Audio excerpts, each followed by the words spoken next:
Back friends, welcome to our study channel move on study. तो friends, आज मैं आप लोगों के सामने रेलवे एएलपी सीबीटी 2 के लिए आप लोगों के बीच में set number 13, set number 14, set number 15, set number 16 यानी कि टोटल का टोटल मैं 4 सेट का पूरे सॉल्यूशन कराऊंगा। एमसीक्यू बेस्ड क्वेश्चन, न्यूमेरिकल जो क्वेश्चन होगा उसका मैं सॉल्यूशन करा दूंगा, और अगर जहां आप लोग का नीड होगा उस चीज़ को मैं सॉल्व कराऊंगा। बाकी क्वेश्चन मेरा रैपिड फायर की तरफ चलेगा। देख सकते हैं मेरा सीरीज का नाम ही है रैपिड फायर।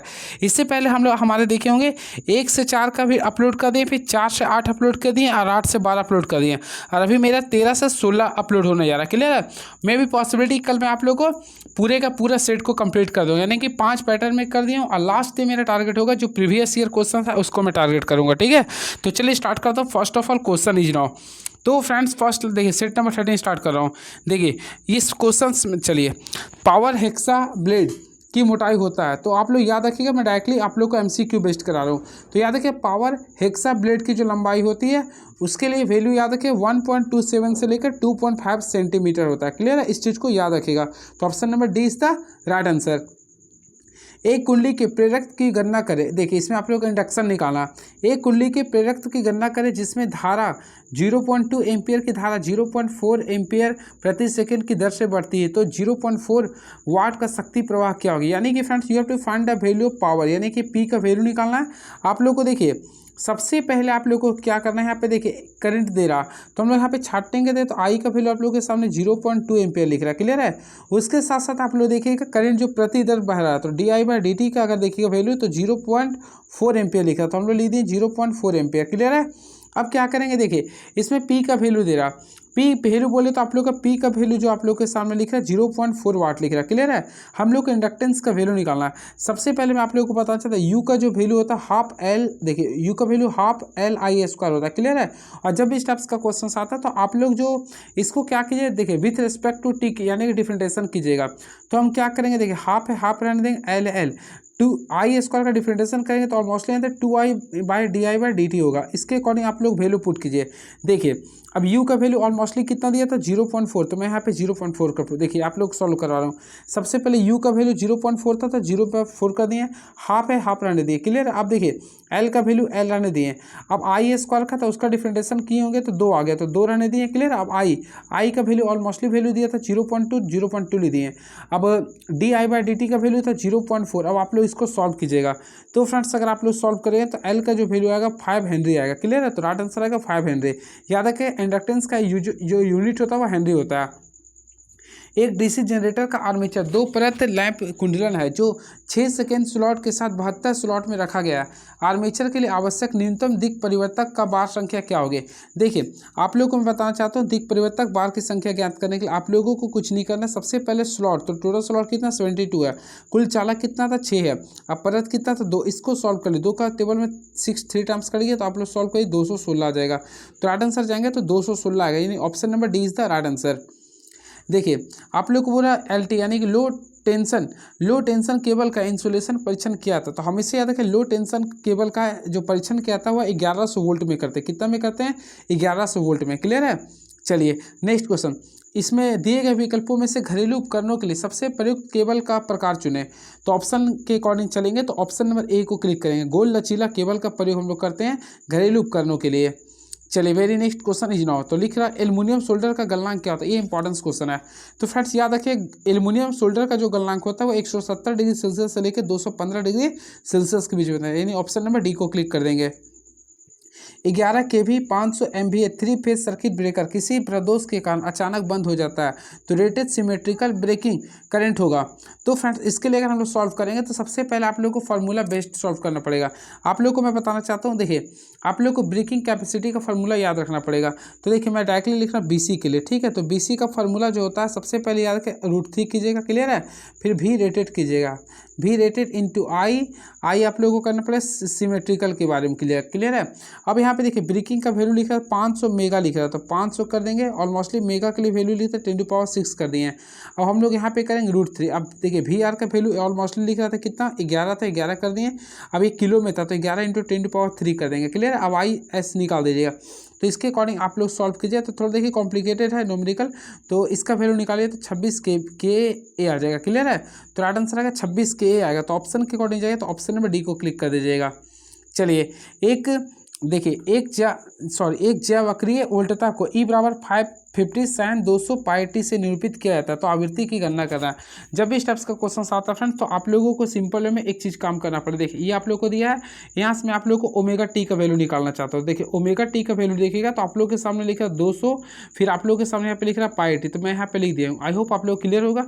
ओमेगा का फॉर्मूला क्या लिखता है 2 पाई लिखते हैं, फिर फ्रीक्वेंसी लिखते हैं इंटू टी बराबर लिखेंगे। देखिए 200, फिर क्या करेंगे पाई इंटू टी करेंगे।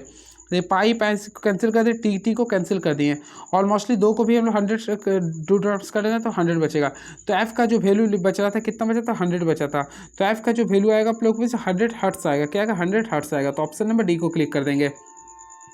एक बैटरी 6 घंटे के लिए 10 एम्पियर धारा लेती है, तो बैटरी का निर्धारित रेटिंग क्या होगी। जब भी इस टाइप से बोलता है फ्रेंड बैटरी की रेटिंग बोलता तो हम लोग फार्मूला जानते हैं क्या होता है, AT लिखते हैं। तो ए बोले तो ए आप लोग का लिख रहा था 10 लिख रहा था, और टाइम कितना लिख रहा था 6 आवर। तो हम लोग क्या करें टोटल लिखने 60, और एम्पियर बैटरी का जो दक्षता होता है एम्पियर आवर होता है, तो 60 ampere hour is the right answer. Clear है। चलिए ये 9 क्वेश्चन इसी टाइप से मैं पूरे का पूरे करवाऊंगा।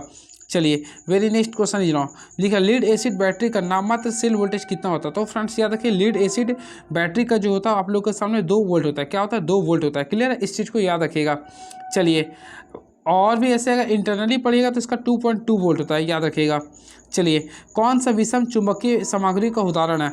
तो फ्रेंड्स ऑप्शन के अकॉर्डिंग देखा है तो विषम बोला ना, ये तो विषम के लिए बोला, यानी हेट्रोजीनियस के बारे में बोला। तो याद रखिए सोना हो जाएगा, तांबा और सीसा, ये तीनों हो जाएंगे। सोना, तांबा और सीसा ये तीनों एक प्रकार का अनुचुंबकीय के रूप में आता है, तो इसे हम लोग बोले हेट्रोजीनियस के रूप में। क्लियर है। तो ऑप्शन नंबर सी को हम लोग क्लिक कर देंगे। चलिए very next question is now देखिए डाई मैग्नेटिक से बोलते हैं, डाई यानी कि फ्रेंड्स ये काफ़ी दूर रहता है। ये अगला क्वेश्चन देखते हैं क्या लिख रहा। 400 ओम प्रोत्कर्ष प्रतिबाधा का एक सिरो परिसंचरण लाइन 40 ओम प्रोत्कर्ष प्रतिबाधा का एक भूमिगत लाइन में अंतरस्थ है। तो लाइन और तार की संधि पर प्रगामी तरंग के लिए प्रवर्तक गुणांक क्या होगा। सबसे पहले फ्रेंड्स आप लोगों को क्या करना पड़ेगा, ZL निकालना पड़ेगा। तो ZL का वैल्यू लिख सकते हैं, देखने कितना लिख रहा है 400 वाट लिख रहा है। क्लियर है। फिर हम लोग ZS का वैल्यू देखेंगे तो ये आप लोगों के सामने केवल और केवल 40 वाट लिख रहा था। तो हम लोग ओमेगा यानी कि देखिए भी निकालना है, तो हम लोग सिंपल में आप लोगों को मैं बताया था इसका फार्मूला के अकॉर्डिंग करेंगे, अर्थात दोनों को सबसे पहले डिफरेंट करेंगे और फिर दोनों को जोड़ देंगे। तो हम लोग क्या करेंगे 400 माइनस 40 का देखिए फार्मूला होता है ZL माइनस ZS करेंगे, फिर दोनों को सम कर देंगे, अर्थात ZL प्लस क्या करेंगे ZS कर देंगे। अब आप लोग सॉल्व कीजिए तो देखेंगे हो आप लोग देखेंगे इसका वैल्यू 400 था, माइनस क्या करेंगे 40 कर देंगे। जस्ट लाइक से हम लोग यहाँ पे क्या करेंगे 400 प्लस क्या करेंगे 40। अगर आप लोग इसको पूरे का पूरे सॉल्व करते हैं तो 0.82 आएगा, 0.82 आएगा। तो इसका जो राइट आंसर आएगा 0.82, जो कि ऑप्शन नंबर सी को क्लिक कर दीजिएगा। चलिए ये क्वेश्चन प्रीवियस ईयर क्वेश्चन आप लोगों के लिए काफ़ी इंपॉर्टेंस हो सकता है। देखिए 230 वोल्ट अल्टरनेटिंग करंट 5 एम्पियर धारा एवं 30 डिग्री के लिए लैग वाली एक प्रणाली के लिए प्रतिघाती शक्ति क्या होगा। यानी कि फ्रेंड्स आप लोगों को प्रतिघाती शक्ति निकालना यानी रिएक्टिव पावर निकालना।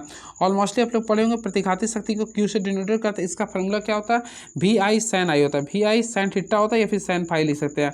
तो थीटा ले रहे हैं। भी का वैल्यू देखेंगे 230 है तो 230 कर दिए। अब आई करंट का वैल्यू देखेंगे तो 5 एम्पियर। अब sin थीटा देखेंगे तो साइन थीटा यानी 37 डिग्री वैल्यू होता है 1/2। अगर आप लोग इसको सॉल्व कीजिए 2 का टेबल में आएगा आप लोग का 115 बार में 115 को 5 से गुना कीजिए तो 575 आएगा। तो राइट आंसर आएगा 575 VAR आएगा। क्लियर है। इसका यूनिट होता है VAR। तो राइट आंसर करेंगे तो 575 VAR यानी ऑप्शन नंबर सी को क्लिक कर देंगे। चलिए नेक्स्ट क्वेश्चन यदि एम्पलीफायर का इनपुट और आउटपुट क्रमशः 1 और 100 है तो एम्पलीफायर का पावर गेन कितना होगा। सबसे पहले इसके लिए फॉर्मूला आप लोग इसको मैं भी स्किप कर रहा हूँ, सॉरी। देखिए एक 2 ओम प्रतिरोधक तथा 1 ओम प्रतिरोधक को श्रृंखला के रूप में 6 वोल्ट सेल से जोड़ा जाता है। तो 2 ओम प्रतिरोधक से विद्युत शक्ति क्या होगी। इसमें केवल न्यूमेरिकल नजर आ रहा है। चलिए कोई बात नहीं, सॉल्व तो करना ही पड़ेगा ना। देखिए एक 2 ओम और 1 ओम प्रतिरोधक श्रृंखला में जोड़ रहे हैं तो ऑलमोस्टली जोड़ रहे हैं, 6 वोल्ट से जोड़ा जाता है। तो आप लोग को मैं बताना चाहता हूँ सबसे पहले कुल धारा निकालिए। तो आई बराबर क्या होता है V/R होता है। V का वैल्यू देखिएगा 6 वोल्ट है। R ये जब दोनों को श्रृंखला में जोड़ रहे हैं तो 2 और 1 क्या हो जाएगा 3, यानी कि टोटल करंट निकालेगा तो 2 एम्पियर आएगा। क्या आ गया फ्रेंड 2 एम्पियर आ गया। अब आप लोग को बोला 2 ओम प्रतिरोधक के लिए शक्ति क्या होता है। तो हम लोग फार्मूला क्या पढ़े I² R होता है। क्या होता है I² R। तो I का वैल्यू 2 था तो 2 का स्क्वायर 4 कर देंगे और R का वैल्यू देखेंगे सॉरी I का वैल्यू कितना था यानी कि करंट का वैल्यू 2 आ गया तो 2 का स्क्वायर 4 हो गया। और यहाँ पे R का वैल्यू देखेंगे 2 था तो यानी R का वैल्यू 2 एम्पियर, हाँ 2 ओम के लिए बोला तो 2 से गुना कर देंगे तो टोटल कीजिए तो 8 वाट आएगा। तो राइट आंसर आएगा 8 वाट। तो ऑप्शन नंबर हम देखेंगे है बिल्कुल, तो ऑप्शन नंबर देखिए 8 what is the right answer. Clear है। चलिए एंड नेक्स्ट क्वेश्चन, निम्नलिखित में कौन अगर नलिका की तुलना में जल नलिका बॉयलर का एक वैध नहीं है? तो इसमें अगर जाइएगा तो ऑप्शन नंबर सी को क्लिक कर दीजिए, निर्माण और डिजाइन आसान है, निर्माण और डिजाइन आसान है, तो ऑप्शन नंबर जाइएगा तो ऑप्शन नंबर सी को क्लिक कर दीजिएगा। चलिए ये रहा आप लोगों को 16 क्वेश्चन। चलिए फास्ट ही बताऊंगा। व्यावसायिक रूप से उपलब्ध सोलर पैनल में इस्तेमाल होने वाले सबसे सामान्य सोलर सेल्स का निर्माण निम्नलिखित तत्व से किया था। तो फ्रेंड्स याद रखिए, सोलर के लिए सबसे ज़्यादा जो इंपॉर्टेंस होता है उसके लिए सिलिकॉन का प्रयोग करते हैं, तो ऑप्शन नंबर सी को क्लिक कर देंगे। डीसी श्रेणी मोटर का उपयोग किसके चालन हेतु नहीं किया जा सकता है? तो ऑप्शन लिख रहा है विद्युत लोकोमोटिव, ट्रॉली, अपकेंद्री पंप या क्रेन। तो ऑलमोस्टली फ्रेंड देखिए अपकेंद्री यानी कि हम लोग यहाँ पे अपकेंद्री बल के लिए कभी डीसी मोटर का प्रयोग नहीं करते, बाकी क्रेन हो गया, ट्रॉली हो गया, विद्युत लोकोमोटिव के लिए प्रयोग करते हैं। देखिए यहाँ पे क्वेश्चन काफ़ी अच्छा ही है। उत्तेजित एकल कला तुल्यकालिक मोटर के संदर्भ में निम्न विकल्पों में से गलत कथन का चयन करना है।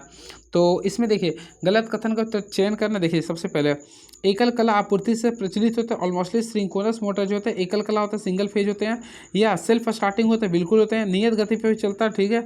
तो ये हम सेल्फ स्टार्टिंग नहीं होते, ये आप लोगों को गलत हो गया, तो ऑप्शन नंबर डी को क्लिक कर देंगे। चलिए नेक्स्ट क्वेश्चन, बीजेटी एम्पलीफायर के संबंध में अल्फा का मान बीटा बराबर 49 के बराबर है, तो वैल्यू सॉल्व करना है। सबसे पहले आप लोगों को सॉल्व करना पड़ेगा। देखिए मैं आप लोगों को क्लास 10 के अनुसार बताया था, तो अल्फा प्लस बीटा याद होगा, तो हम लोग क्या करें, अल्फा इक्वल टू कीजिए तो बीटा, फिर यहाँ पे याद करें 1 प्लस बीटा कर देंगे, ये फार्मूला याद कीजिएगा। और आप लोग पुट कीजिए, तो 49 दिया बीटा का वैल्यू, फिर 1 प्लस बीटा का वैल्यू 49 दिया। अब यानी कि सॉल्व करेंगे तो 49 फिर 49 वाले क्या होता है 50, टोटल अगर आप लोग सॉल्व करते हैं इसको तो वैल्यू जो आप लोग बीच में आएगा 0.98 आएगा। क्या आएगा 0.98 आएगा, तो राइट आंसर होगा 0.98। ये क्वेश्चन आप लोगों का पेपर में आ सकता है, तो ऑप्शन नंबर बी को क्लिक कर देंगे। चलिए और गेट के दो इनपुट 1 और 0 है, तो आउटपुट क्या होगा? देखिए सबसे पहले और गेट आप ऑलमोस्टली आप लोग बनाने जानते होंगे, तो देखिए आप लोग बना सकते हैं, और भी आप लोग जानकारी होगा तो हम लोग प्रीवियस क्लास को मेरा देख सकते हैं। तो हम लोग और गेट बना दिए, क्लियर है। अब और गेट जब भी बनाते हैं तो सबसे पहले इसका बुलियन एक्सप्रेशन पढ़ते हैं, तो ए और के लिए हम लोग प्लस करते हैं बी, ये होता है इसका बुलियन एक्सप्रेशन, ठीक है। तो इसका चलिए ट्रुथ टेबल बनाते हैं। सबसे पहले फ्रेंड देखिए मान लीजिए ए है और ये आपका बी है, क्लियर है। अब और के लिए हम लोग क्या मैं बताया था, ए प्लस बी होता है, ये आप लोग का ये ट्रुथ टेबल में आता है, ये आप लोग का इनपुट है और आउटपुट ए प्लस बी है। तो देखिए इनपुट में सबसे पहले हम लोग पुट करने का प्रयास करेंगे। सबसे पहले हमेशा याद रखें 0 0 पुट कीजिए, देखिए 0 पुट करेंगे, फिर क्या भाई देखिए सबसे पहले 0 0 पुट कीजिएगा, फिर उसके बाद 1 1 पुट कीजिएगा। अब इसमें क्या किए 0 पुट कीजिए, फिर 1, फिर 0 1 कीजिए। अब आप लोग को ए प्लस बी करना, अर्थात फ्रेंड्स आप लोग को सम करना है, तो 0 प्लस 0 का सम क्या होगा 0, फिर 0 1 को करेंगे तो 1 आएगा, फिर 0 और 1 और 0 करेंगे 1, 1 और 2 करेंगे तो 2 आएगा, अर्थात 1 ही आएगा। तो यानी कि देखिए आप लोग क्वेश्चन बोला 1 और 0 इनपुट का आउटपुट क्या होगा, तो 1 और 0, तो 1 यहाँ पे आप लोग का 0 यहाँ, तो इसका आउटपुट क्या रहा 1 आ रहा, क्या रहा फ्रेंड्स 1 आ रहा। तो right answer option number C को क्लिक कर दें, तो राइट आंसर ऑप्शन 1, यानी कि राइट आंसर होगा option number C is the right answer. चलिए नेक्स्ट क्वेश्चन, IE यानी कि इंडियन इलेक्ट्रिसिटी के अनुसार अगर भूसंपर्क पट जस्तेदार इस्पात पदार्थ की हो तो नट और बेल्ट के बीच क्या होनी चाहिए? तो फ्रेंड्स इसमें याद रखिएगा जस्ती इस्पात होना चाहिए, नहीं ग्लैफ्टिनाइट स्टील होना चाहिए, ग्लैफ्टिनाइट स्टील होनी चाहिए, क्लियर है। चलिए and next question, pipe earthing प्रतिरोध को किसके द्वारा विनियमित किया जाता है? तो हमेशा याद रखिएगा पाइप अर्थिंग के में प्रतिरोध को नमक और पानी डाल के कम किया सकता है। ऑप्शन के अकॉर्डिंग चलेंगे तो नमक और पानी डाल के हम लोग इसको क्या कर सकते हैं, विनियमित कर सकते हैं। चलिए बीजेटी एम्पलीफायर्स के संबंध में अल्फा का मान बीटा का 30 बराबर है, तो क्या होगा? सबसे पहले इसके लिए अभी जस्ट मैं आप लोगों को बताया था, अल्फा का फार्मूला लिख लीजिए। देखिए अल्फा इक्वल टू क्या कीजिए बीटा कीजिएगा, फिर देखिए 1 प्लस बीटा कर दे, ये फार्मूला आप लोग याद कर लीजिए, क्लियर है। तो इसमें बीटा का वैल्यू 30 लिख रहा, फिर 1 प्लस 30 कर देंगे, अर्थात यानी 30 भागा 31 कर देंगे। तो 30 भागा को हम लोग 31 से करेंगे तो ऑलमोस्टली राइट आंसर आएगा 0.96 आएगा, 0.96 आएगा। तो ऑप्शन नंबर जाएंगे तो ऑप्शन नंबर बी को क्लिक कर देंगे। चलिए 24 क्वेश्चन को मैं सॉल्व कर चुका हूँ। अब चलिए नेक्स्ट क्वेश्चन देखते हैं आप लोग बीच क्वेश्चन क्या है। 16 एम्पियर के 3 पेन सॉकेट आउटपुट पॉइंट्स के लिए कितने वाट की पावर रेटिंग अनुशंसित होती है? तो फ्रेंड्स आप लोग को 16 वाट के लिए बोला, क्लियर है। तो याद रखिए 16 एम्पियर के 3 पेन सॉकेट आउटपुट पॉइंट्स के लिए 1000 वाट की पावर रेटिंग की अनुशंसित होती है। तो राइट आंसर करेंगे तो ऑप्शन नंबर सी को क्लिक कर देंगे। चलिए नेक्स्ट क्वेश्चन, किस लैंप में कलर रेंडिंग इंडेक्स सर्वोत्तम होता है? फ्रेंड्स आप लोग को बोला CRI के बारे में बोला, किस में अधिक होता है? तो हमेशा याद रखें तापदीप्त लैंप में यानी इंडिकेटिंग लैंप में सबसे अधिक होता है। तो ऑप्शन है बिल्कुल, तो ऑप्शन नंबर इंडिकेटिंग लैंप यानी कि ऑप्शन नंबर ए को क्लिक करिए, ये क्वेश्चन आता है। तो याद रखिएगा तापदीप्त लैंप का कलर रेडिंग इंडेक्स सबसे अधिक होता है। क्लियर है? और इसका जो वैल्यू होता है CRI का, इसका होता है 95 होता है। इस चीज़ को याद रखिएगा। और सबसे जो कम होता है वह सोडियम वेपर लैंप का होता है। चलिए नेक्स्ट क्वेश्चन, निम्नलिखित में कौन सा गैर परंपरागत ऊर्जा स्रोतों का एक उदाहरण है? गैर यानी कि जिसका हम लोग यूज बाद में कर सकते हैं भविष्य में, तो ऑलमोस्टली पवन का हम लोग यूज करेंगे। पवन आप लोग के गैर हो गया। क्लियर है? चलिए, भारत में किसी आवासीय परिसर हेतु सामान्य शक्ति वितरण प्रणाली में 2 फेजों के बीच वोल्टता कितनी होती है? सबसे अच्छा क्वेश्चन है ये। और फ्रेंड्स ऑलमोस्टली देखिए यहाँ पूरा भारत में किसी आवासीय परिसर हेतु सामान्य शक्ति वितरण में 2 फेजों के बीच बोल रहे हैं। यहाँ पे 2 फेजों के बीच बोल रहे हैं ना, तो हमेशा याद है 400 वोल्ट होता है। क्या होता है ये? 400 वोल्ट होता है। इस चीज़ को याद रखिएगा। क्लियर है? और भाई एक फेज और एक न्यूट्रल के बीच अगर बोलता है ना, अगर आप लोग एक फेज बोलता और एक न्यूट्रल के बीच बोलता है तो इसके लिए होता है 230 वोल्ट। ये दोनों याद रखिएगा। क्लियर है? लेकिन भारत में किसी भी आवासीय परिसर हेतु सामान्य शक्ति वितरण के लिए 2 फेजों के भी, अगर 2 फेज के लिए बोलेंगे, देखिए मैं आप लोगों को थोड़ा समझाना चाहता हूँ, सॉरी टाइम आप लोगों को ज़्यादा ले रहा हूँ। 2 फेजों के बीच बोलेंगे तो आप लोग का होगा 400 वोल्ट। क्या होगा ये? 400 वोल्ट होगा। लेकिन एक फेज रहेगा और एक न्यूट्रल रहेगा, तो ये दोनों के बीच जो आता है वह 230 वोल्ट होता है। ये दोनों को आराम से याद रखिएगा। अब भारत में वितरण प्रणाली जो होता है वह 3 फेज 4 तार प्रणाली द्वारा होता है। क्लियर है? चलिए देखिए क्या लिखा है, अंतिम खंभे के बाद बढ़ाए गए केबल का क्या उपयोग होता है? तो सबसे पहले इसके लिए हम लोग करते हैं खंभे को झुकाने से बचाने के लिए प्रयोग करते हैं। तो ऑप्शन नंबर बी को क्लिक कीजिए। सारे ऑप्शन को अगर पढ़िएगा तो क्लिक कर दीजिएगा, टेंशन नहीं आप लोगों का। आर्मेचर कुंडली के प्रतिरोध के कारण होने वाले नुकसान को क्या कहते हैं? हमेशा याद रखें फ्रेंड्स, आर्मेचर कुंडली के कारण होने वाले प्रतिरोध को बोलते हैं आर्मेचर हानि बोलते हैं। क्या बोलते हैं? आर्मेचर हानि। यानी ऑप्शन नंबर सी को क्लिक करें। इसका फॉर्मूला भी थोड़ा सा लिख देते हैं, देखिए आप लोग के लिए इंपॉर्टेंस हो सकता है। तो देखिए आर्मेचर का स्क्वायर करें यानी करंट का स्क्वायर करेंगे तो RA कर दे, ये फार्मूला होता है। जहाँ IA जो लिख रहे हैं वो आर्मेचर धारा और RA क्या है? आर्मेचर प्रतिरोध है। चलिए, डिस्ट धारा प्रतिरोध का साफ्ट बलाघूर्ण आर्मेचर बलाघूर्ण से हानि के कारण कम होता है। तो इसका जो राइट आंसर है घूर्णन हानि के कारण से होता है। ऑप्शन नंबर सी को क्लिक कर देंगे। चलिए, and very next question is now, transformer core के निर्माण के लिए सामान्यतः निम्नलिखित में से किस सामग्री का प्रयोग करता है? तो फ्रेंड्स याद रखें, ट्रांसफार्मर के कोर के निर्माण के लिए हम हमेशा जो यूज करते हैं वह सिलिकॉन स्टील का प्रयोग करते हैं। सिलिकॉन स्टील का प्रयोग करते हैं। चलिए अब 33 नंबर क्वेश्चन देखते हैं। आप लोग मुझे 33 नंबर क्वेश्चन क्या है? 3 पॉइंट स्टार्टर का उपयोग किया था। तो फ्रेंड्स याद रखें 3 पॉइंट स्टार्टर का उपयोग आर्मेचर धारा को न्यूनतम करने के लिए करते हैं। यानी कि जो आर्मेचर धारा होता है ना उसको न्यूनतम करने के लिए करते हैं। यानी ऑप्शन नंबर ए को क्लिक कर देंगे। Right answer option number A is the right answer. चलिए very next question is now, निम्नलिखित में कौन सा आग का कारण नहीं है? तो देखिए गलत फ्यूज रेटिंग, ढीले कनेक्शन, लाइन व न्यूट्रल के बीच क्षतिग्रस्त इंसुलेशन, 3 फेज में रिवर्स कनेक्शन। तो यहाँ पे आप लोग प्रेजेंट माइंड के अकॉर्डिंग कीजिएगा। तो देखिए 3 फेज में रिवर्स कनेक्शन ये आप लोग का आग का कारण नहीं है। बाकी सारे जो ऑप्शन था वो आग का कारण हो सकता है। या अगर +2Q चार्ज -5Q चार्ज वाले 2 चार्ज किए गए पिंडों के संपर्क में लगाया तो कुल चार्ज क्या होगा? सबसे पहले यहाँ पे +2 है, यहाँ पे -5 है, तो प्लस माइनस क्या होता है? माइनस, तो -3Q चार्ज होगा। तो ऑप्शन के अकॉर्डिंग है तो ऑप्शन नंबर डी को क्लिक कर देंगे। एक 3 कला 4 फेज 4 ध्रुव 50 हर्ट्ज प्रेरण मोटर 1440 RPM 4500 वाट विकसित करता है। यदि स्टेटर हानि 320 वाट है तो स्टेटर इनपुट ज्ञात करें। सबसे पहले आप लोगों को मैं बताना चाहता हूँ, इसके लिए आप एक फार्मूला को यूज कर सकते हैं। देखिए ये थोड़ा सा कॉम्प्लिकेटेड है लेकिन मैं आप लोग को ईजी करके बताऊंगा। सबसे पहले NS निकालिए। तो ऑलमोस्टली आप लोग NS निकाल सकते हैं। तो 120 इंटू क्या करेंगे 50 हर्ट्ज कर देंगे बाय P का वैल्यू देखिए तो 4 था। यहाँ से अगर आप लोग सॉल्व करते हैं तो ऑलमोस्टली NS का वैल्यू आ गया आप लोग के सामने 1500 RPM आ गया। कितना आ गया? 1500 RPM आ गया। अब हम क्या करेंगे? स्लिप निकालेंगे। तो स्लिप के लिए फार्मूला आप लोग ऑलमोस्टली मैं बताया था। स्लिप के लिए NS माइनस NR करते हैं। तो देखिए NS का वैल्यू कितना था? 1500। NR का वैल्यू कितना दिया था? 1440। बाई क्या करते हैं फ्रेंड्स? NS। तो NS का वैल्यू 1500 है, गुना क्या करेंगे? 100 कर दीजिएगा। अगर आप लोग इसको सॉल्व कीजिए तो स्लिप का जो परसेंटेज आएगा वह 4% आएगा। कितना आएगा? 4% आएगा। लेकिन आप लोग को देखिए देखना पड़ेगा स्टेटर इनपुट ज्ञात करना है।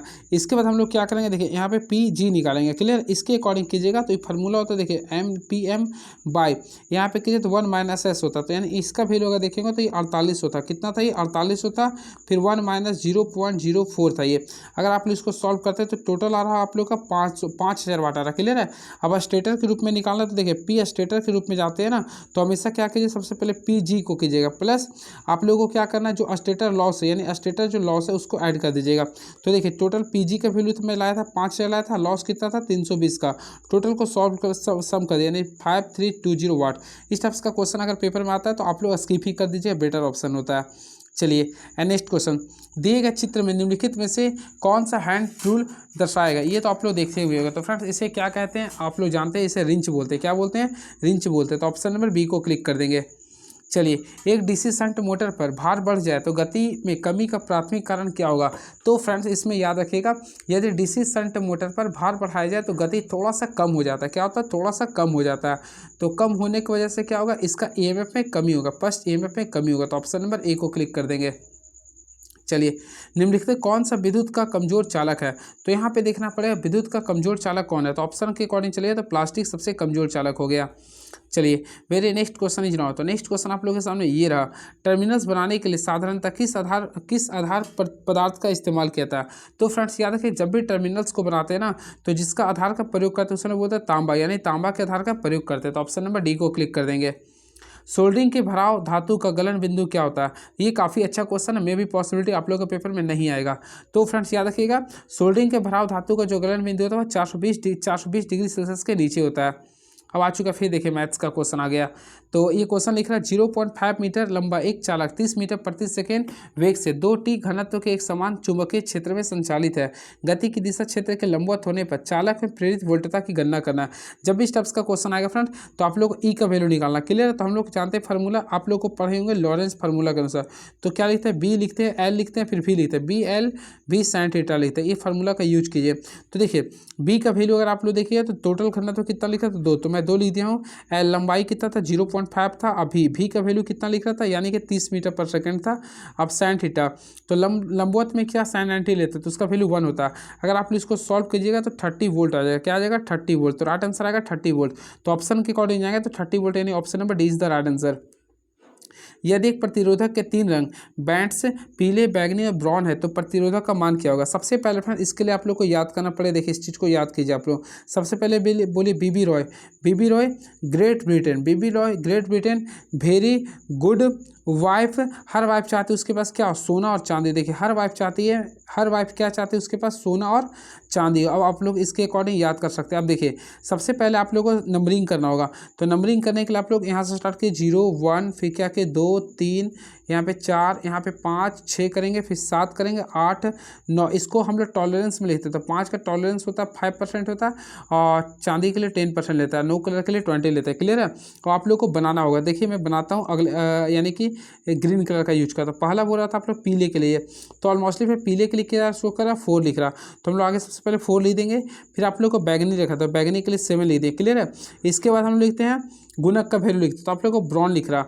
तो मैं आप लोग को जस्ट बताया था इसमें ब्राउन जो कलर होगा 10 टू पावर क्या होगा, ब्राउन।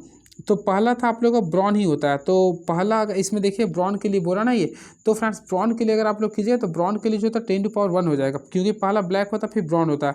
तो 10 टू पावर 1 कर देंगे। क्लियर है। अब इसके बाद आप लोगों को क्या बोला, बस इतना ही। तो आप लोग सॉल्व करिए, यानी 47 गुना क्या कीजिए, 47 गुना 10 कीजिएगा। तो ऑलमोस्टली कितना आएगा, 470 आएगा, यानी 470 ओम आएगा। तो ऑप्शन के अकॉर्डिंग करेंगे तो ऑप्शन नंबर ए आए, इसका राइट आंसर होगा। क्लियर है। तो option number A is the right answer. काफ़ी अच्छे से सीख गए होंगे। एक सामान्य आधार कनेक्शन में धारा प्रवर्धक कारक 0.9 है। यदि उत्सर्जक धारा 1 मिली एम्पियर है तो बेस धारा का मान ज्ञात करें। सबसे पहले फ्रेंड्स अगर आप लोग इसको मैं अभी स्किप कर रहा हूँ क्योंकि तो चलिए बता ही देता हूँ। सबसे पहले देखिए इसमें आर्मेचर कारक वैल्यू कितना लिखा है, 0.9 लिख रहा है। क्लियर है। हम लोग यानी ई मीटर के लिए वैल्यू जानेंगे। तो सबसे पहले एक आप लोग का मैक्रो मिली एम्पियर दिया हुआ है और हम लोग को आई बी का वैल्यू ज्ञात करना। क्लियर है। तो चलिए बनाते देखते कैसे बनाना है। सबसे पहले क्या करें, देखिए अल्फा का वैल्यू निकालिए। तो अल्फा का वैल्यू निकालिए तो आई कनेक्टर यानी सी कर दीजिए, फिर आई बाय क्या करिए, ई मीटर करिए। क्लियर है। तो यहाँ से आप लोग को आई सी का वैल्यू निकालेगा। तो यहाँ पे क्या करें, अल्फा करेंगे फिर आई ई मीटर करेंगे। अब आप लोग गुना कीजिएगा। सबसे पहले आप लोग को 0.9 है, 0.9 को 1 से गुना करेंगे तो क्या आएगा, 0.9 माइक्रो एम्पियर आएगा। क्लियर है। अब आप लोग को आई भी निकालना था। तो ऑलमोस्टली आप लोग को ये बेस निकालना था। तो आई ई मीटर में से हम लोग क्या करेंगे, कलेक्टर को माइनस कर देंगे। तो एक में से हम लोग क्या करेंगे, 0.9 को माइनस कर देंगे। तो ऑलमोस्टली क्या बचेगा, 0.1 मिली एम्पियर, तो 0.1 मिली एम्पियर बचेगा, यानी ऑप्शन नंबर देखेंगे तो option number A is the right answer. Clear है। चलिए अगला क्वेश्चन बोला, किसको मिक्सर ग्राइंडिंग में सार्वभौमिक मोटर में उपयोग किया था। तो हमेशा याद रखें फ्रेंड्स, इसके लिए क्वेश्चन जो आता है तो आर्मेचर वाइंडिंग और फील्ड वाइंडिंग दोनों का प्रयोग करते हैं। तो राइट आंसर करेंगे तो दोनों, armature winding and field winding, यानी option number C is the right answer. चलिए, एक DOL स्टार्टर के कनेक्टर कॉयल का क्या कार्य होता है। तो फ्रेंड्स याद रखिएगा, एक DOL स्टार्टर में कॉन्ट्रैक्टर कॉयल कॉन्टैक्ट को ऑन अवस्था में रखता है। तो ऑप्शन में करेंगे तो इसे रनिंग ऑन स्टेट में रखता है, ऑप्शन नंबर डी को क्लिक कर देंगे। 500 kVA तक की आउटपुट वाले ट्रांसफार्मर को क्या कहते हैं। काफ़ी अच्छा क्वेश्चन है। तो हमेशा याद रखिए 500 kVA तक की आउटपुट वाले ट्रांसफार्मर को वितरण ट्रांसफार्मर कहते हैं, यानी कि डिस्ट्रीब्यूशन ट्रांसफार्मर कहते हैं। ये क्वेश्चन आता है पेपर में। याद रखिए 500 kVA तक के आउटपुट वाले जो ट्रांसफार्मर होता है उसे बोलते हैं डिस्ट्रीब्यूशन ट्रांसफार्मर। क्लियर है। और याद रखिएगा जिस सबसे ज़्यादा टर्न किस में होता है, देखिए जो हाई वोल्टेज वाला ट्रांसफार्मर होता है, यानी याद रखिए एक क्वेश्चन पेपर में पूछ सकता है, जो हाई वोल्टेज वाला ट्रांसफार्मर होता है उसमें टर्न की संख्या भी ज़्यादा होता है। इस चीज़ को याद रखिएगा, यानी कि अगर किसी में हाई वोल्टेज वाला ट्रांसफार्मर है तो उसमें नंबर ऑफ टर्न्स भी क्या होगा, अधिक होगा। ये क्वेश्चन आता है। और लो वोल्टेज वाले में क्या होगा, टर्न की संख्या कम होगा। चलिए नेक्स्ट क्वेश्चन। तो नेक्स्ट क्वेश्चन देखते हैं क्या लिख रहा है। एक डीसी सीरीज मोटर किसके लिए सबसे उपयुक्त होता है। तो हमेशा याद रखिए एक डीसी सीरीज मोटर ऑप्शन के अकॉर्डिंग देखिए तो क्रेन के लिए सबसे उपयुक्त होता है। तो ऑप्शन नंबर सी को क्लिक करेंगे, यानी option number C is the right answer. चलिए अब 49 नंबर देखते हैं क्या लिख रहा है। देखिए ट्रैक्शन कार्य के लिए किस मोटर का प्रयोग किया था। तो हमेशा याद रखिए ट्रैक्शन कार्य के लिए हम लोग जिसका प्रयोग करते हैं उसे बोलते हैं डीसी सीरीज मोटर। क्या बोलते हैं, डीसी सीरीज मोटर। किसी ट्यूब लाइट में चोक लगाने का उद्देश्य क्या होता है। फ्रेंड्स आप लोग को बताए थे ट्यूब लगाने, देखिए सबसे पहले इसका मुख्य उद्देश्य होता है ट्यूब चोक लगाने का, ये क्या होता है, समुचित मात्रा में करंट को सीमित करने के लिए करता है। समुचित मात्रा में करंट को सीमित करता है। क्लियर है। इस चीज़ को याद रखिएगा, काफ़ी अच्छा क्वेश्चन था ये। चलिए अब याद रखें चोक एक प्रकार का उच्च प्रेरकीय प्रतिघात वाला प्रेरक होता है। चलिए अब नेक्स्ट क्वेश्चन, निम्नलिखित में कौन सा मोटर सिंगल फेज एसी या डीसी पावर स्रोत पर चल सकता है।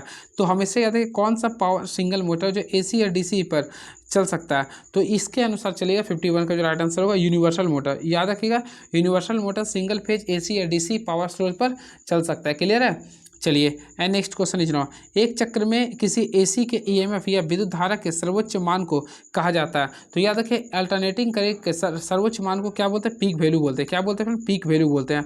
तो ऑप्शन के अकॉर्डिंग चलेंगे तो पीक वैल्यू है बिल्कुल, तो ऑप्शन नंबर डी को क्लिक कर देंगे। क्लियर है। और इसका फार्मूला अगर दिखना चाहते हैं तो भी का जो फार्मूला होता है याद रखें, सबसे पहले वोल्टेज मैक्सिमम जाता है, साइन का ग्राफ यहाँ देखते हैं, फिर ओमेगा टी लिखते हैं। इस चीज़ को याद रखिएगा। क्लियर है। और वही वोल्टेज, चलिए मैं थोड़ा सा 1 मिनट सॉरी टाइम आप लोगों को ज़्यादा ले रहा हूँ। वोल्टेज RMS यानी VRMS अगर निकालते हैं तो इसके लिए वैल्यू जो होता है 0.707 होता है, वोल्टेज मैक्सिमम का होता है। क्लियर है। चलिए अब वोल्टेज एक एवरेज होता है, तो वोल्टेज एवरेज का वैल्यू निकालिएगा तो इसका जो वैल्यू होता है 0.636 होता है वोल्टेज मैक्सिमम का। और तीनों में अगर बातें करना चाहते हैं तो सबसे ज़्यादा जो होता है वोल्टेज मैक्सिमम का वैल्यू होता है, फिर वोल्टेज RMS का वैल्यू, तो RMS का वैल्यू होता है, फिर लास्ट में होता है वोल्टेज एवरेज का। चलिए विद्युत लेपन में किसी इलेक्ट्रॉन पर जमा होने वाले द्रव्यमान किसके समानुपाती होती है। तो और मोस्टली फ्रेंड्स आप लोग पढ़े भी होंगे, तो फैराडे के नियम के अकॉर्डिंग पढ़े होंगे। तो M इज डायरेक्टली प्रोपोर्शनल क्या होता है, Q होता है। अब Q बराबर हम लोग क्या पढ़े हैं, IT। तो यहाँ पे हम लोग क्या करते हैं, ZIT यूज करते हैं। तो ये Z जो आप लोग का आ रहा है ये विद्युत रासायनिक तुल्यांक कहलाता है। इसे क्या बोलते हैं, विद्युत रासायनिक तुल्यांक और विद्युत की मात्रा। तो 53 का जो राइट आंसर होगा ऑप्शन नंबर सी को क्लिक करेंगे, यानी option number C is the right answer. चलिए next question, open coil winding प्रयोग किया जाती है। हमेशा याद रखें ओपन कॉइल वाइंडिंग जो प्रयोग करते हैं हम लोग इस एसी मशीनों में करते हैं। कहाँ पे करते हैं, एसी मशीनों में करते हैं, ओपन कॉइल वाइंडिंग का प्रयोग करते हैं। फ्लेमिंग के बाएं हाथ का नियम प्रयुक्त करते समय कौन सा सही संकेत करता है। सबसे पहले आप लोगों को क्या करना है, देखिए आप लोगों को याद करना पड़ा अपना फादर को, फिर अपना मम्मी को याद कीजिए, अपना बच्चे को याद कीजिए, FBC। देखिए सबसे पहले जो आपका थंब होता है यानी कि अंगूठा जो होता है वो आप लोगों को फोर्स को शो करता है, फोर्स या फिर मोशन को। M4 होता है आप लोग को जो लिटिल फिंगर है वो आप लोग को जो शो करता है मैग्नेटिक के लिए, यानी मैग्नेटिक एरिया को शो करता है। क्लियर है, या फिर मैग्नेटिक फील्ड को। C4 करंट यानी आप लोग का जो मिडिल फिंगर है वो करंट को शो करेगा।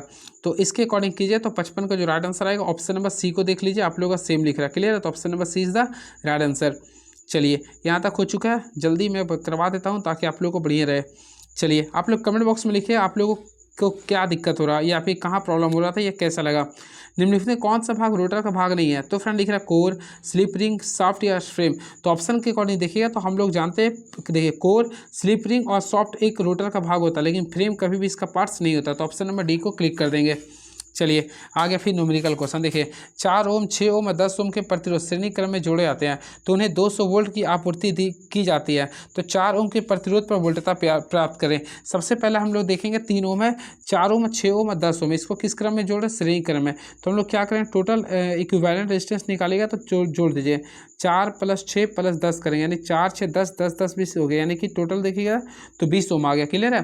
और हम लोग को क्या करना है फ्रेंड, टोटल वोल्टेज निकालना है। हम लोग को क्या निकालना, वोल्टता निकालना। तो V बराबर क्या लिखें, IR। तो I का वैल्यू देखेंगे अभी मैं कितना लिया था, टोटल V बराबर क्या होता है, सॉरी I निकालना ना, आप लोग को करंट निकालना होगा। तो I बराबर क्या होता है, V/R। तो V का वैल्यू आप लोग देखेंगे 200 वोल्ट लिख रहा, क्लियर है। और R का वैल्यू टोटल में निकाला था 20। यहाँ से सॉल्व कीजिएगा तो ऑलमोस्टली आएगा, कितना आएगा, 10 आ गया। कितना आ गया, 10 एम्पियर आ गया। लेकिन आपको क्वेश्चन बोल रहा स्पेशल 4 ओम प्रतिरोधक के लिए, तो हम लोग क्या करें फ्रेंड, 4 ओम के लिए सापेक्ष निकालेंगे तो 10 जो आ रहा था इसको 4 से मल्टीप्लाई कर देंगे, तो टोटल कीजिए तो 40 वोल्ट आएगा। क्या आएगा, 40 volt is the right answer. तो ऑप्शन के अकॉर्डिंग जाएंगे तो ऑप्शन नंबर बी को क्लिक कर देंगे। किसी बैटरी के अत्यधिक आवेशन का निम्नलिखित परिमाण होता है। सबसे पहले है 58, तो 58 का देखिए, इसमें ऑप्शन के अकॉर्डिंग चलिए ना, देखिए धनात्मक प्लेट लीड पर ऑक्साइड के संरक्षित होने पर लगती है, जिसमें वह कमजोर पड़े तो ऑलमोस्टली ये सही है। बैटरी का आंतरिक प्रतिरोध बढ़ने लगता है, तो यानी दोनों सही, यानी ऑप्शन नंबर सी को क्लिक कर दीजिएगा। Next question, phase sequence indicator का उपयोग किसमें किया जाता है। तो फ्रेंड्स याद रखिएगा, फेज सीक्वेंस इंडिकेटर का जो प्रयोग करते हैं 3 फेज सप्लाई में करते हैं, यानी ऑप्शन नंबर सी को करेंगे, 3 फेज सप्लाई में करते हैं। ये बहुत ही अच्छा क्वेश्चन है ये। चलिए, निम्नलिखित में से प्रतिकर्षण मोटर की कमी नहीं है, तो आप लोगों को कमी नहीं है। तो देखिए, ब्रशों के संपर्क प्रकृति की, ब्रशों पर स्पार्क करने की प्रवृत्ति ये तो होती है। उच्च पावर फैक्टर, तो ऑप्शन नंबर देखिएगा ना, उच्च पावर फैक्टर प्रतिकर्षण मोटर की कमी नहीं होती है, तो ऑप्शन नंबर बी को क्लिक कर देंगे। चलिए नेक्स्ट क्वेश्चन, ऑडियो एम्पलीफायर की बैंड बिट्स की सीमा 20 हर्ट्ज से कहाँ तक होता है। तो आप लोग याद रखिए, ऑडियो एम्पलीफायर की बैंड बिट्स की सीमा जो होती है 20 हर्ट्ज से लेकर 20 किलो हर्ट्ज तक होते हैं। 20 हर्ट्ज से लेकर कहाँ तक होती है, 20 किलो हर्ट्ज तक होती है, यानी राइट आंसर करेंगे तो ऑप्शन नंबर ए को क्लिक कर देंगे। एक फील्ड इम्पैक्ट ट्रांजिस्टर क्या होता है। तो फ्रेंड्स याद रखिए, एक फील्ड इम्पैक्ट ट्रांजिस्टर जो होता है वह एक ध्रुवीय उपकरण भी होता है और साथ साथ आप लोग को द्विध्रुवीय भी होता है, यानी बायपोलर भी होता है, यूनिपोलर भी होता है। तो ऑप्शन नंबर सी को क्लिक कर देंगे। क्लियर है। तो याद रखिए, option number C is the right answer. चलिए, वोल्टेज स्टेबलाइजर का मूल कार्य क्या होता है। तो हमेशा पढ़ेंगे, वोल्टेज स्टेबलाइजर का मूल कार्य होता है लोड को स्थिर वोल्टेज की आपूर्ति प्रदान करना। तो ऑप्शन के अकॉर्डिंग जाए तो ऑप्शन नंबर डी को क्लिक कर देंगे। आई होप आप लोगों को क्लियर हुआ होगा। चलिए, अब 64 नंबर क्वेश्चन देखते हैं, आप लोग भी 64 नंबर क्वेश्चन क्या लिख रहा। चलिए अब देखते हैं, बैटन होल्डर में प्लास्टिक शेड किससे बचने के लिए लगाई जाती है। तो हमेशा याद रखें, ये जो बचाई जाती है वो बरसात की पानी से, यानी बरसात की पानी से बचने के लिए लगाते हैं। चलिए नेक्स्ट क्वेश्चन देखते हैं, 65 नंबर क्वेश्चन क्या लिख रहा। क्या होता है जब एक अल्टरनेटर को अति उत्तेजित कहा जाता है। तो याद रखिए, जब एक अल्टरनेटर को अति उत्तेजित कहा जाता है तो याद रखिए वो पश्चगामी शक्ति गुणक पर होता है। क्या होता है, पश्चगामी। तो ऑप्शन नंबर सी को क्लिक कर देंगे। याद रखिए, पश्चगामी शक्ति गुणक पर अल्टरनेटर ओवर एक्साइटेड होता है। क्या होता है, ओवर एक्साइटेड होता है। चलिए अब नेक्स्ट क्वेश्चन, परिपथ एसी हो या डीसी, किसी इलेक्ट्रॉनिक कंपोनेंट से प्रवाहित धारा का परिमाण घटाने से सबसे प्रभावी क्या होता है। तो हमेशा याद है, सबसे प्रभावी जो होता है वह रजिस्टर होता है। क्या होता है, रजिस्टर, यानी प्रतिरोधक होता है। And next question, 250 volt 100 watt lamp का प्रतिरोध क्या होगा। आप लोग यहाँ से प्रतिरोध निकालना, ऑलमोस्टली आप लोगों को मैं बताया था।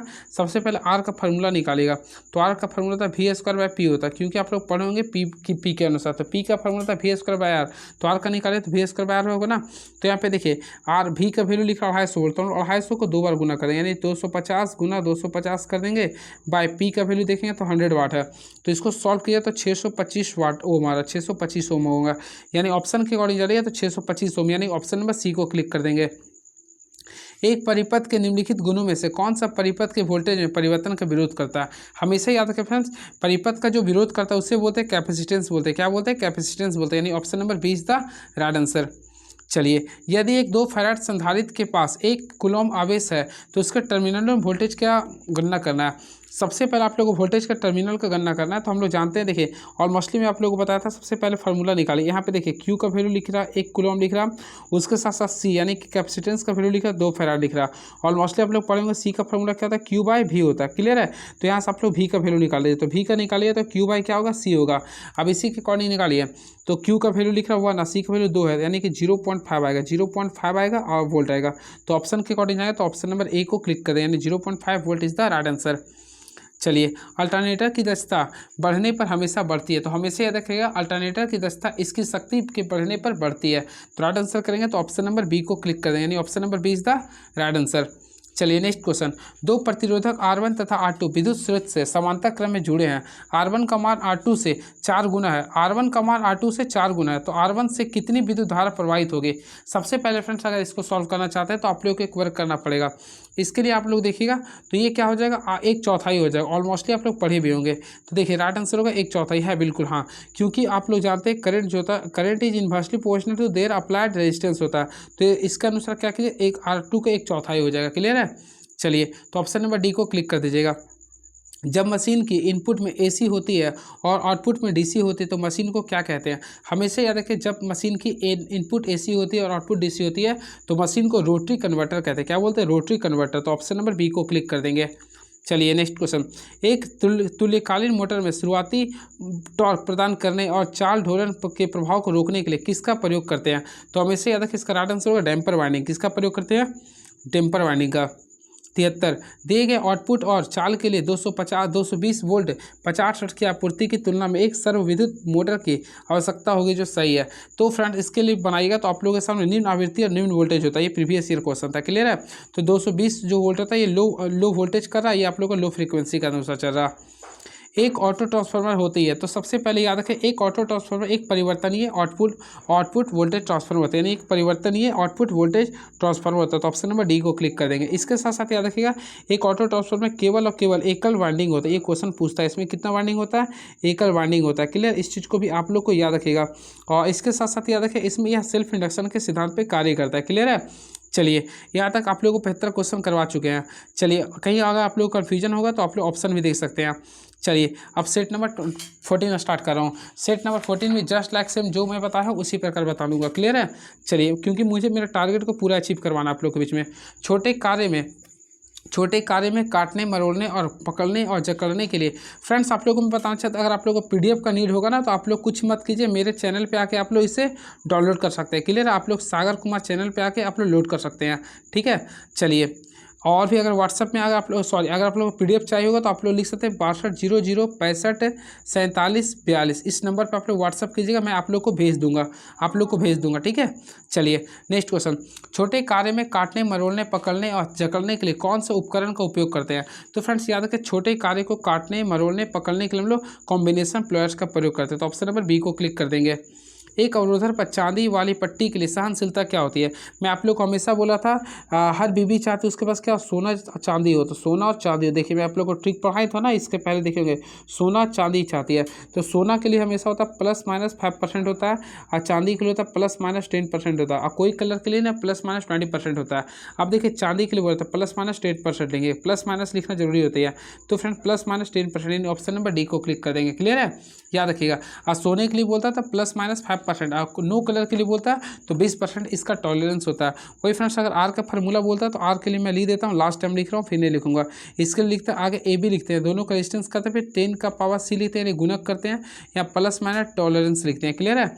चलिए नेक्स्ट, अगर आप लोग को पूरा और जानकारी लेना होगा तो आप लोग हमारे पहले का क्लास को देख सकते हैं। मैं यानी कि इसी चैनल में जा सकते हैं, सेट नंबर 14 को देख लिए, मैं पूरे का पूरे डिस्कस किया हूँ, आप लोग के लिए काफ़ी इंपॉर्टेंस होगा। तो चलिए, लेकिन अभी आप लोग का एग्जाम का समय है, मैं तो बोलता हूँ अभी रैपिड फायर की तरह ही देखिए, और मैं बोलता हूँ वही चीज़ पढ़िए जो आप लोग रिवीजन करें, ना कि नया चीज़ पढ़ने का प्रयास कीजिए। क्लियर है। चलिए, तापमान में प्रति डिग्री वृद्धि के साथ प्रतिरोध में वृद्धि और मूल प्रतिरोध के तापमान अनुपात को क्या कहते हैं। तो हमेशा याद रखिएगा तापमान में प्रति डिग्री वृद्धि के साथ प्रतिरोध में वृद्धि और मूल प्रतिरोध के अनुपात को बोलते हैं तापमान गुणांक कहते हैं। क्या बोलते हैं, प्रतिरोध का तापमान गुणांक कहते हैं। इसका फार्मूला थोड़ा इंपॉर्टेंट होता है, याद करिए। अल्फा का जो फार्मूला लिखते हैं सबसे पहले देखिए RT कीजिएगा, RT - R0 करते हैं बाई यहाँ पे करते हैं R0T करते हैं, ये फार्मूला याद रखिएगा।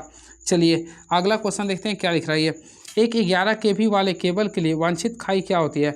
तो फ्रेंड्स इसके लिए याद रखिए खाई जो होता है 0.9 मीटर होता है, 0.9 मीटर होता है।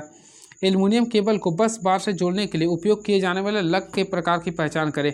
तो फ्रेंड इसके लिए जब चाहिए ना तो बायोमेट्रिक केबल लग होता है, यानी ऑप्शन नंबर बी को एक को क्लिक कर दीजिएगा। विद्युत आग में किस प्रकार के अग्निशामक यंत्र का प्रयोग करते हैं? तो देखिए भी होंगे, विद्युत आग में किस प्रकार अग्निशामक का प्रयोग करते हैं? तो हैलोन, सीटीसी, कार्बन टेट्राक्लोराइड का प्रयोग करते हैं। यानी हैलोन और कार्बन टेट्राक्लोराइड का प्रयोग करते हैं हम लोग विद्युत आग के अग्निशामक के रूप में। काफ़ी अच्छा क्वेश्चन है ये, ठीक है। चलिए, जी प्रकार मिनिएचर सर्किट का इस्तेमाल निम्नलिखित में से किस उपकरण के लिए करते हैं? तो हमेशा याद है, जी प्रकार के लिए जो हम लोग प्रयोग करते हैं वह एमसीबी में करते हैं। एमसीबी का इस्तेमाल वाले में करते हैं, अर्थात देखा जाए तो हम लोग एयर कंडीशनर में करेंगे। कहाँ पे करेंगे? तो एयर कंडीशनर में। तो ऑप्शन नंबर डी को क्लिक कर देंगे। चलिए, अब नेक्स्ट क्वेश्चन। बहुत सारे क्वेश्चन है, लेकिन आप लोग को अब रैपिड फायर की तरह ही चलना होगा। एक ईएलसीबी परिपथ में सदैव संयोजित की जानी चाहिए। सबसे पहले याद रखें, ईएलसीबी का फुल फॉर्म होता है अर्थ लीकेज सर्किट ब्रेकर। तो ईएलसीबी परिपथ में हमेशा सप्लाई से भार की ओर संयोजित किया जाता है।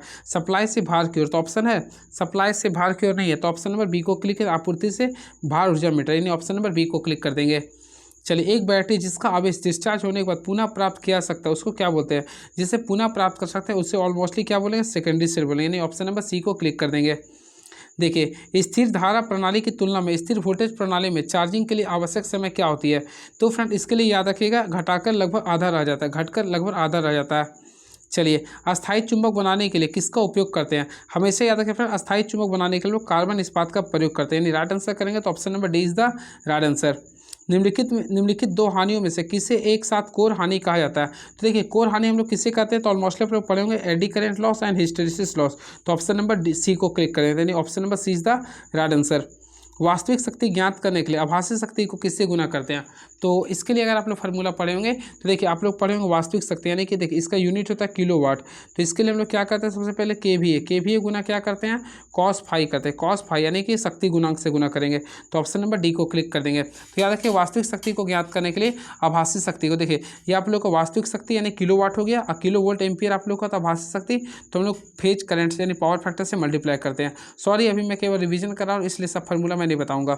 चलिए, एसी परिपथ में प्रेरित प्रतिघात और आवृत्ति के बीच क्या संबंध होता है?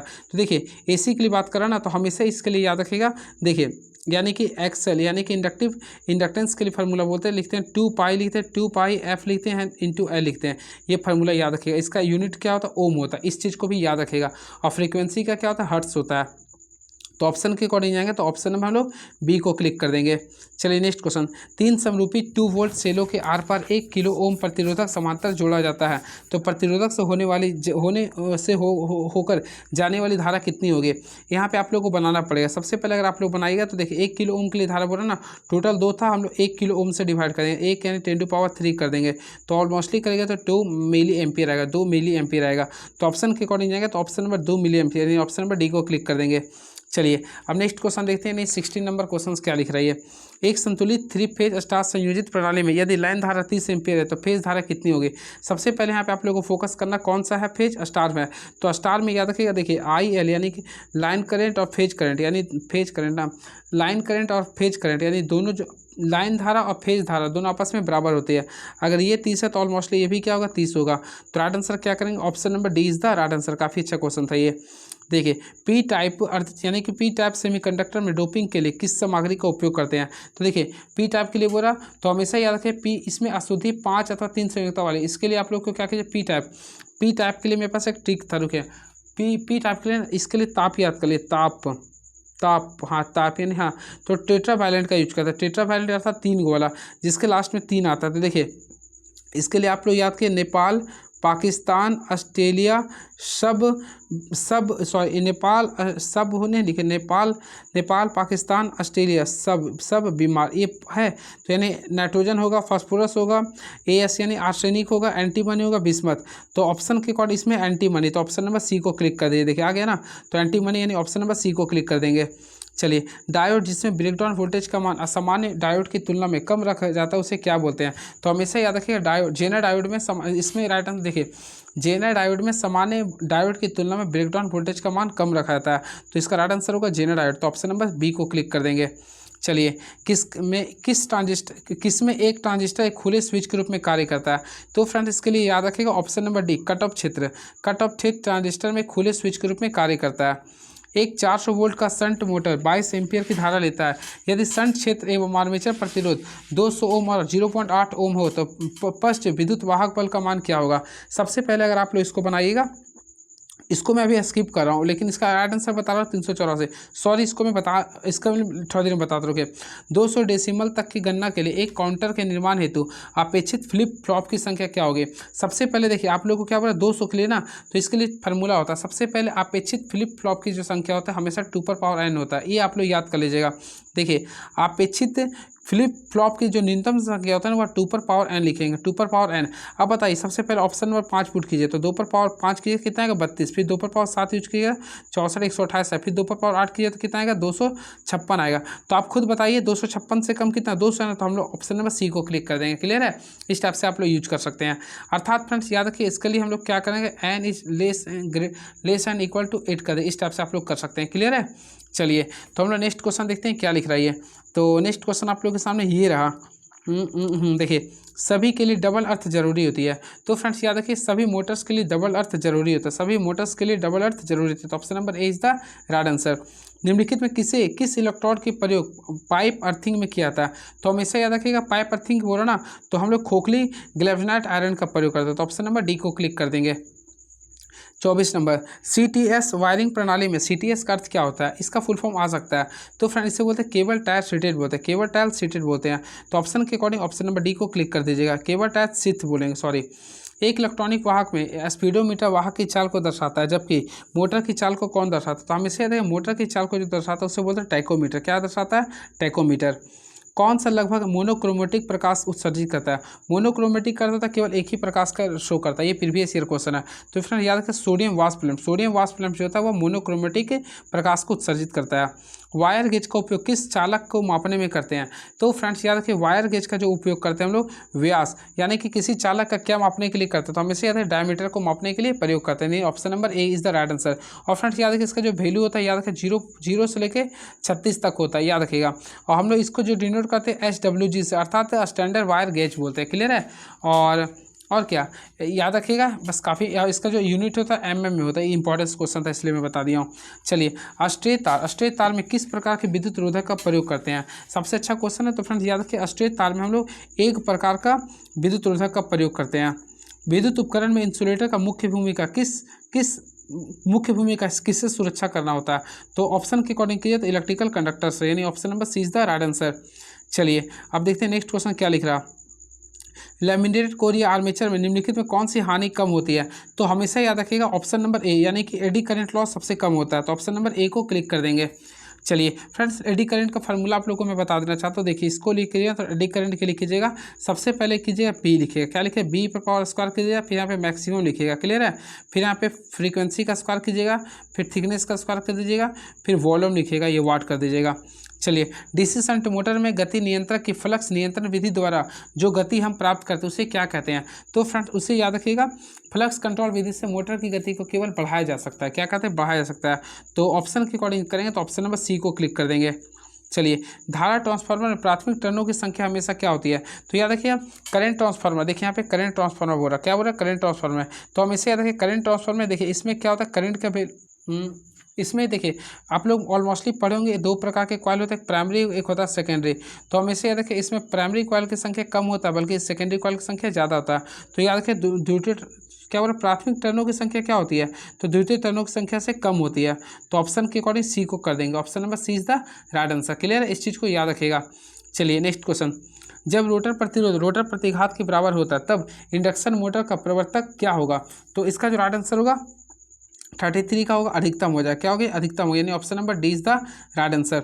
चलिए 33 होगा 34। आई नियमों का उद्देश्य क्या होता है, what is the purpose of I. तो फ्रेंड इसका उद्देश्य होता है सुरक्षा और संरक्षा के लिए, फॉर सेफ्टी एंड सिक्योरिटी। तो ऑप्शन नंबर सी को क्लिक कर देंगे। धारा प्रवाह के परंपरागत सिद्धांत के अनुसार धारा प्रवाहित होती है। तो हमेशा याद रखें धारा जो प्रवाहित होती है वह पॉजिटिव से नेगेटिव की ओर, यानी धनाग्र से ऋणात्मक की ओर, यानी ऑप्शन नंबर बी को क्लिक कर देंगे। चलिए नेक्स्ट क्वेश्चन, निम्नलिखित में से किस हैंड टूल का उपयोग पाइप या रॉड किसी गोल चीज़ों को पकड़ने, तारों को मरोड़ने या काटने जैसे कई कार्यों के लिए किया जा सकता है। तो फ्रेंड्स इसके लिए राइट आंसर करेंगे तो प्लेयर्स का प्रयोग करते हैं। किसका प्रयोग करते हैं, प्लेयर्स का प्रयोग करते हैं। चलिए अब नेक्स्ट क्वेश्चन देखते हैं आप लोग भी, नेक्स्ट क्वेश्चन क्या लिख रही है। तो नेक्स्ट क्वेश्चन आप लोगों के सामने ये लिखा, ओपी एम्पलीफायर के लिए CMRR 10⁻³ है और अंतिम लब्धि AD बराबर 10⁻³ है। तो फ्रेंड इसमें आप लोग को ACM निकालना है। देखिए इसके लिए मैं आप लोग को बताना चाहता हूँ ACM का फार्मूला देखिए। सबसे पहले लिखिए ACM, इसका फार्मूला लिखिएगा। सबसे पहले AD लिखिए, क्या लिखिए AD/CM, CMRR कीजिएगा CMRR, यानी कि आप लोगों को क्या करना पड़ा 10⁻³ को डिवाइड करना पड़ेगा 10⁻³ से, यानी राइट आंसर 1 आएगा। तो ऑप्शन के अकॉर्डिंग है तो ऑप्शन नंबर A को क्लिक कर देंगे। अब बोला निम्नलिखित प्रतीक को बताना है। ऑलमोस्टली देखिएगा ये जो आप लोगों का प्रतीक है आप लोगों को मैं बताना चाहता हूँ, ये आप लोगों का पोलराइज्ड कैपेसिटर का, ये क्वेश्चन प्रीवियस ईयर क्वेश्चन है। क्लियर है। चलिए नेक्स्ट क्वेश्चन, 35 वोल्ट सप्लाई की श्रृंखला में जुड़े 3 प्रतिरोधक 2 किलो ओम, 2 किलो ओम और 3 किलो ओम का कुल करंट और प्रतिरोध क्या होगा। सबसे पहले इसमें टोटल करंट निकालेगा। तो टोटल करंट निकाले तो तीनों को जोड़ दीजिए। तो यहाँ पे 2 किलो ओम लिख रहा, फिर क्या लिख रहा 2 किलो ओम लिख रहा, फिर यहाँ पे देखेंगे तो 3 किलो ओम लिख रहा। सारे को जो 3 2 5 2 7 यानी टोटल 7 किलो ओम आ गया। क्लियर है। हम लोग जानते हैं आई का वैल्यू क्या होता है, आई बराबर होता है V/R। तो V का वैल्यू कितना लिखा 35 लिख रहा, R का वैल्यू कितना मिला है 7। अब किलो में था तो 10 टू पावर हम लोग 3 कर दिए। अब सॉल्व कीजिए, 7 का पावर में 35 5 बार में आता तो हम लोग क्या करेंगे 5 कर देंगे, ऊपर ए जाएगा तो मिली एम्पियर आएगा, तो 5 मिली एम्पियर आएगा। तो ऑप्शन है 5 मिली एम्पियर है। देखिए सबसे पहले हम लोग करंट क्या लाए थे, देखिए एक था कुल करंट लाए थे 7 किलो ओम और 5 एम्पियर, यानी ऑप्शन नंबर C को क्लिक कर दीजिएगा। अधिकतम विशिष्ट प्रतिरोध वाले पदार्थ का नाम बताइए। तो name the material which maximum specific resistance. तो ऑप्शन के अकॉर्डिंग जाएगा तो इसका राइट आंसर होगा ऑप्शन नंबर C, यानी कि एपॉक्सी। एपॉक्सी अधिकतम प्रतिरोध वाले हो गए। राइट आंसर करेंगे तो ऑप्शन नंबर C को क्लिक कर देंगे। चलिए यह एक चिपकने वाला पदार्थ है जिसे पॉलीएफोसाट के नाम से जानते हैं। चलिए नेक्स्ट क्वेश्चन, दिए गए परिपथ में प्रयुक्त वोल्टता कितनी होगी। इसमें आप लोग को वोल्टेज निकालना है। सबसे पहले हम लोग V का फार्मूला जानते हैं। तो V का फार्मूला क्या होता है फ्रेंड्स, IR होता है। तो IR निकालिए। देखिए करंट का वैल्यू देखें 2 एम्पियर है और R का वैल्यू लिखा 100 ओम लिख रहा, दोनों को मल्टीप्लाई कीजिए कितना है 200 वोल्ट, यानी ऑप्शन नंबर A को क्लिक कर देंगे। श्रेणी संयोजन के लिए तुल्यांकन प्रतिरोध क्या होती है। तो याद रखिए श्रेणी संयोजन के लिए तुल्यांकन जो प्रतिरोध होता है सबसे अधिक प्रतिरोध से अधिक होता है, सबसे अधिक प्रतिरोध से सबसे अधिक होता है। क्लियर है। चलिए छः बैंड रजिस्टर रंग कोड में से निम्नलिखित कौन सा बैंड तापमान गुणियांक को शो करता है। देखिए 6 रजिस्टर वाले को मैं बताया था, अगर आप लोग 6 रजिस्टर वाला बनाते हैं, देखिए मैं आप लोग को लास्ट वीक बता ही देता हूँ। देखिए इस टाइप से आप लोग बनाए भी होंगे 6 रजिस्टर वाले में। क्लियर है। तो देखिए इसमें एक हम लोग चलिए मैं आप लोग को बता देना चाहता हूँ। 6 वाले में याद रखिए शुरू वाले जो 3 होते हैं, देखिए मान लो कि 6 लिखते हैं। क्लियर है। तो इसमें फर्स्ट 3 जो होते हैं ना वो आप लोग को रेजिस्टेंस को शो करता है, अंक जो होते हैं ना वह रेजिस्टेंस को शो करते हैं, फिर गुणक को शो करते हैं, और लास्ट में जो पाँचवा जो होता है पाँचवा शो करता है वह टॉलरेंस को, लेकिन छठा जो शो करता है ना वह टेम्परेचर को शो करता है। लेकिन यहाँ पे पूरा 6 बैंड रजिस्टर वाले रंग कोड में कौन सा बैंड तापमान गुणांक होता है। तो तापमान जो गुणांक शो करता है वह छठा करता है। कौन सा करता है, छठा। देखिए सबसे पहले मान लीजिए कि मैं यहाँ पे लिखता हूँ, देखिए A लिख दिया हूँ, B लिख दिया हूँ, C लिख दिया हूँ, फिर D E और F लिख दिया हूँ। क्लियर है। तो हम इससे ABC जो है ABC आप लोग को रेजिस्टेंस को शो करेगा। क्लियर है। या फिर अंक लिख सकते हैं, यहाँ पे अंक लिख दीजिए। उसी प्रकार D जो शो करते हैं गुणक को शो करता है, किसको शो करेगा, गुणक को, और E जो शो करेगा टॉलरेंस को शो करेगा, और F जो है ना वह तापमान गुणांक को शो करेगा। तो छठा जो होता है आप लोग का तापमान गुणांक को शो करता है, यानी छठा ऑप्शन कर देंगे। चलिए अगला क्वेश्चन देखते हैं। क्वेश्चन नंबर 44 क्या लिख रहा, 50 हर्ट्ज आपूर्ति के लिए पूरी तरह 960 RPM की वास्तविक गति पर घूर्णी एक 6 पोल प्रेरण मोटर की स्लिप ज्ञात करना है। इसमें फ्रेंड्स आप लोग को स्लिप निकालना है। ऑलमोस्टली आप लोग पढ़े भी होंगे काफ़ी अच्छे से। चलिए मैं आप लोग को बता देना चाहता हूँ। सबसे पहले इसमें देखिए स्लिप निकालना, हम लोग NS निकालेंगे, यानी कि NS अगर निकालेगा तो फार्मूला क्या होता है 120। हम लोग क्या करेंगे 120 कर देंगे इंटू फ्रीक्वेंसी देखिएगा तो 50 है, और पी का वैल्यू अगर आप लोग देखिए तो 6 है। इसके अकॉर्डिंग सॉल्व कीजिए ना, टोटल आ कितना आ गया 1000 आ गया। तो यहाँ पे देख लेंगे तो हम लोग 1000 RPM आ गया, यानी कि फ्रेंड 1000 RPM है, रोटेशन पर मिनट आ गया। क्लियर है। अब हम लोग स्लिप निकालेंगे। तो ऑलमोस्टली फ्रेंड्स हम लोग स्लिप के लिए फार्मूला क्या होता है NS माइनस NR कीजिएगा। तो देखिए 1000 में से देखिए हम लोग क्या करें 1000 करेंगे, तो 1000 में से 960 को घटा देंगे, बटा क्या करेंगे हम लोग NS का वैल्यू लिखेंगे, यानी कि 1000 का वैल्यू लिखेंगे। क्लियर है। अब हम लोग % में लाने के लिए 100 से गुना कर दीजिएगा। तो 1000 में से 960 जाएगा, तो ऑलमोस्टली आप लोग जानते हैं कितना बचेगा 40 बचेगा। 40 था यहाँ पे आप लोग का डिनोमिनेटर में 100,000 था। अब आप लोग इसको सॉल्व कीजिए ना, 0 0 कैंसिल 0 0 कैंसिल, तो राइट आंसर आ रहा है 4%। तो ऑप्शन के अकॉर्डिंग जाएंगे तो ऑप्शन नंबर है बिल्कुल, तो ऑप्शन नंबर C को क्लिक कर देंगे। चलिए निम्नलिखित में कौन सा मोटर AC और DC मोटर दोनों पर काम करने के लिए डिजाइन किया था। तो फ्रेंड्स याद रखिए हमेशा यूनिवर्सल मोटर जो होता है ना उसका डिजाइन जो किया था AC और DC दोनों क्लिक करते हैं। तो ऑप्शन नंबर A को क्लिक कर देंगे। प्रेरण मोटर के असामान्य रबड़ ध्वनि को रोका जा सकता है। तो इसके लिए अगर कीजिएगा ना उचित और अनियमित स्नेहक से, तो ऑप्शन नंबर B को क्लिक कर देंगे। चलिए, लेमिनेशन और इंसुलेशन के कारण प्रभावित मूल क्षेत्र लगभग कितना कम हो जाता है? तो याद रखिए लगभग 10% कम हो जाता है। तो ऑप्शन नंबर डी को क्लिक कर देंगे। वर्ग एच रोधन पदार्थ का सर्वाधिक सुरक्षित तापमान क्या होता है? देखिए वर्ग एच के लिए बोला, तो इसके लिए आप लोग को याद करना पड़ेगा। देखिए इसके लिए मेरा याद कर ले, देखिए वाई, देखिए बोले वाई ए यानी वाई, देखिए ये बी एफ, देखिए आप लोग याद कीजिए ये बी एफ, आप लोग याद कीजिए ये बॉयफ्रेंड है चालू। इस देखिए आप लोग इस टाइप से याद कीजिए, देखिए इस टाइप से याद करें। ये सबसे पहले बोलिए, ये लिखा नहीं रहा भाई, देखता हूँ मैं। सबसे पहले बोलिए ये वाई ए, बोलिए ये बी एफ है चालू। इस टाइप से याद किया हूँ मैं, क्लियर है? तो इस टाइप से आप लोग कीजिएगा। देखिए आप लोगों को सबसे पहले वाई के लिए होता है 90 होता है, क्या होता है 90 होता है। फिर ए के लिए कीजिए तो इसमें 15 डिग्री बढ़ा दिया यानी कि 105 हो गया। फिर ए के लिए 15 डिग्री बढ़ा दिया यानी 120 हो गया। फिर हम लोग क्या करेंगे 10 को बढ़ाएं 130 हो गया। फिर क्या करते हैं फ्रेंड हम लोग 25 को बढ़ाते हैं यानी 155 हो गया। फिर 25 को बढ़ाते हैं यानी 180 हो गया। अब इसके बाद कीजिएगा ना तो 180 यानी 200 प्लस यानी बढ़ते जाएगा, क्लियर है? तो ये होता है। हम लोग को बोल रहा था किसका, एच के लिए, तो ऑलमोस्टली एच के लिए क्या होगा 180 डिग्री होगा।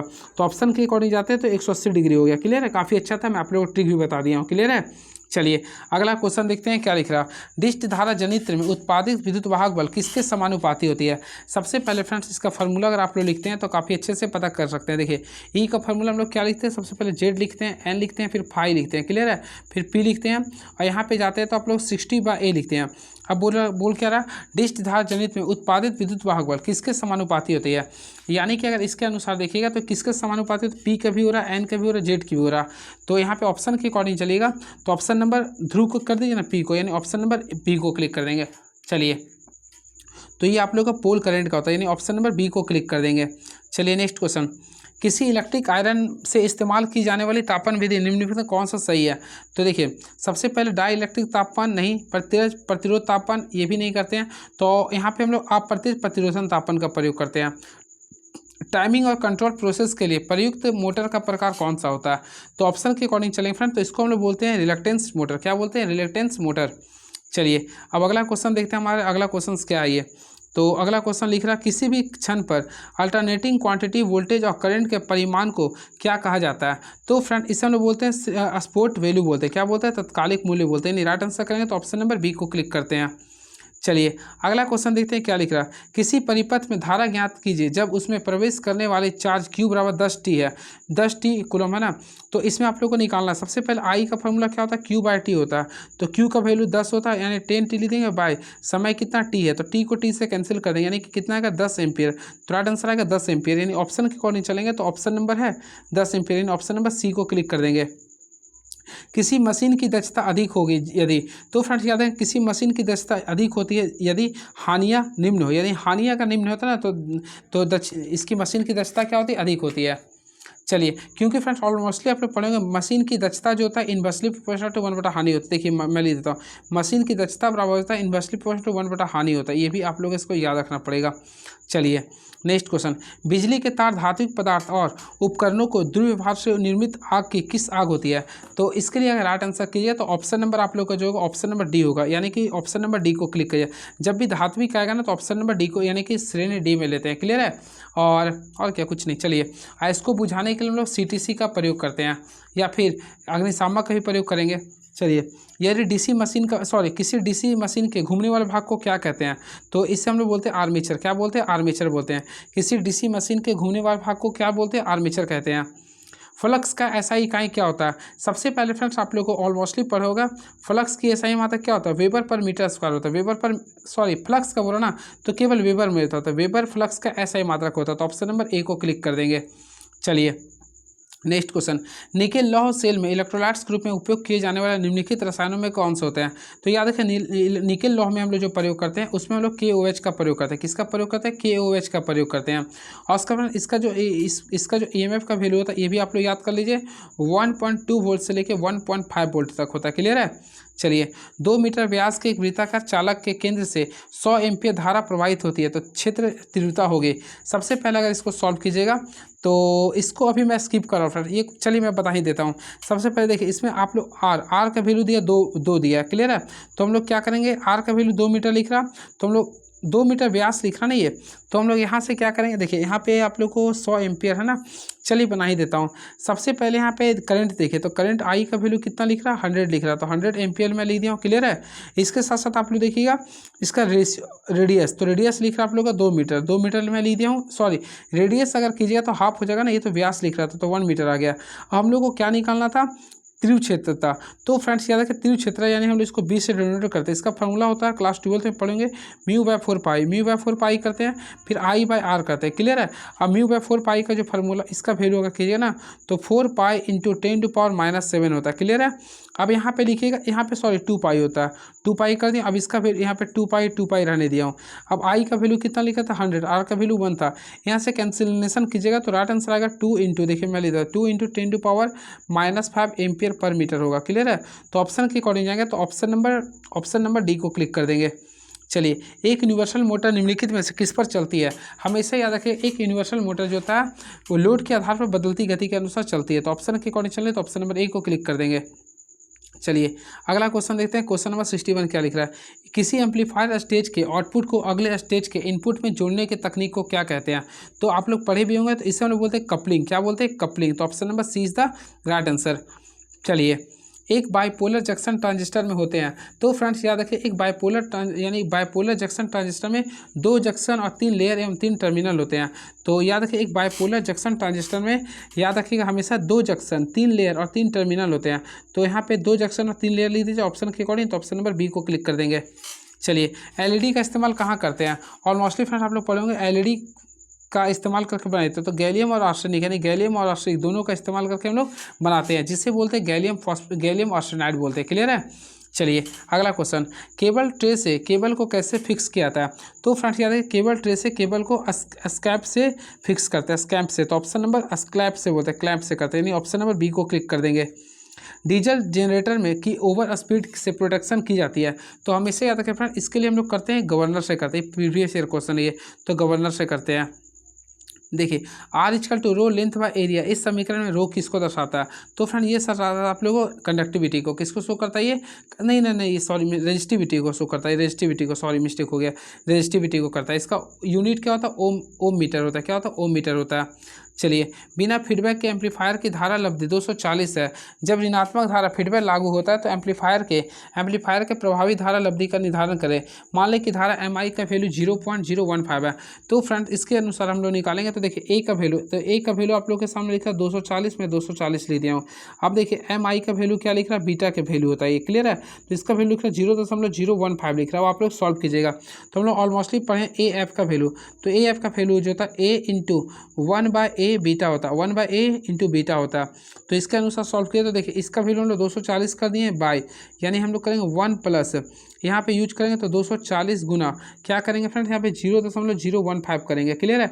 अब इसके अकॉर्डिंग अगर आप लोग सॉल्व कीजिए तो राइट आंसर आएगा 52.17 आएगा। तो ऑप्शन के अकॉर्डिंग आएगा 52.17, ऑप्शन नंबर ए को क्लिक कर देंगे।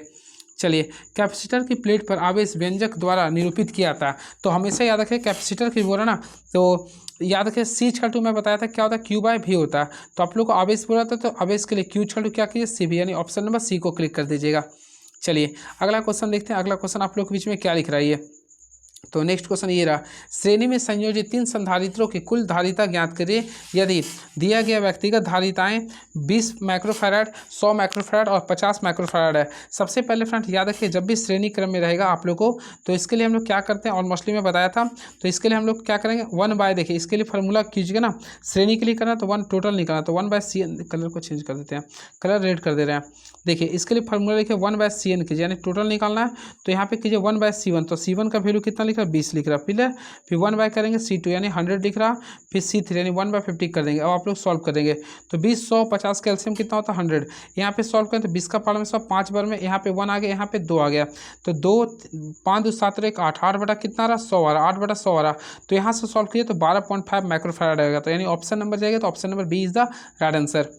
चलिए, 60 हर्ट्ज के साथ किसी विद्युत वाहक बल बनाने वाले चाल पोल प्रतिवर्तक की गति क्या होती है। तो देखिए 60 हर्ट्ज के साथ बोला ना, तो इसके लिए हम लोग क्या करें फ्रेंड, आप लोग को फार्मूला में बताना चाहता हूँ।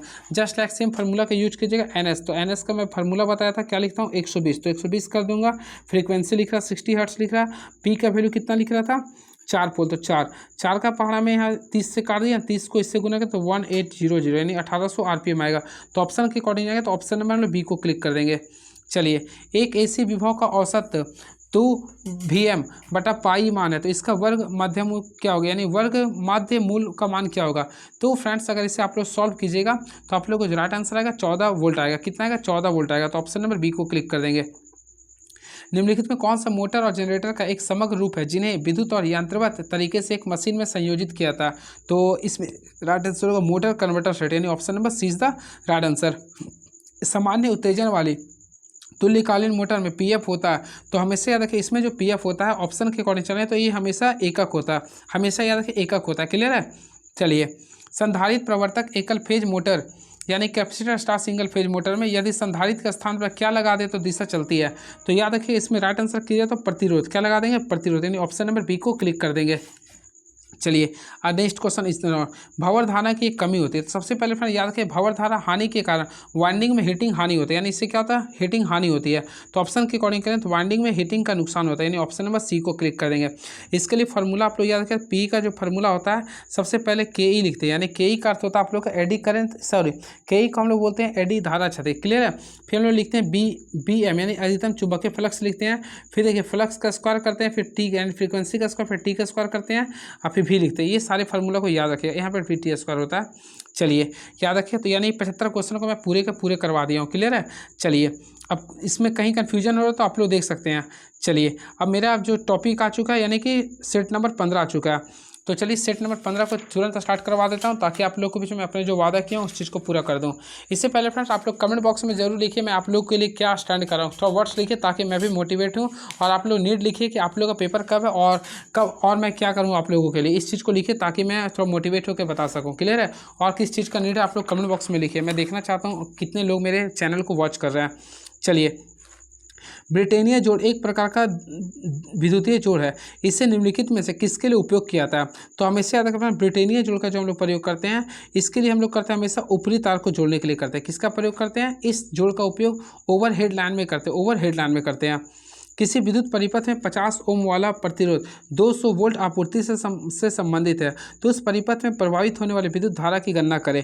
और मोस्टली फ्रेंड्स आप लोग को आई निकालना, आई बराबर क्या होता है, वी बाई आर होता है। वी का वैल्यू 200 वोल्ट लिख रहा और आर का वैल्यू 50 ओम लिख रहा।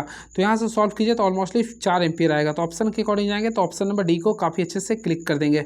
चलिए नेक्स्ट क्वेश्चन, ग्रेफाइट से बने प्रतिरोध क्या कहलाता है। हमेशा याद रखें ग्रेफाइट के बने प्रतिरोध को कार्बन प्रतिरोध कहते हैं। क्या बोलते हैं, कार्बन प्रतिरोध। तो ऑप्शन नंबर सी को क्लिक कर देंगे, बी को।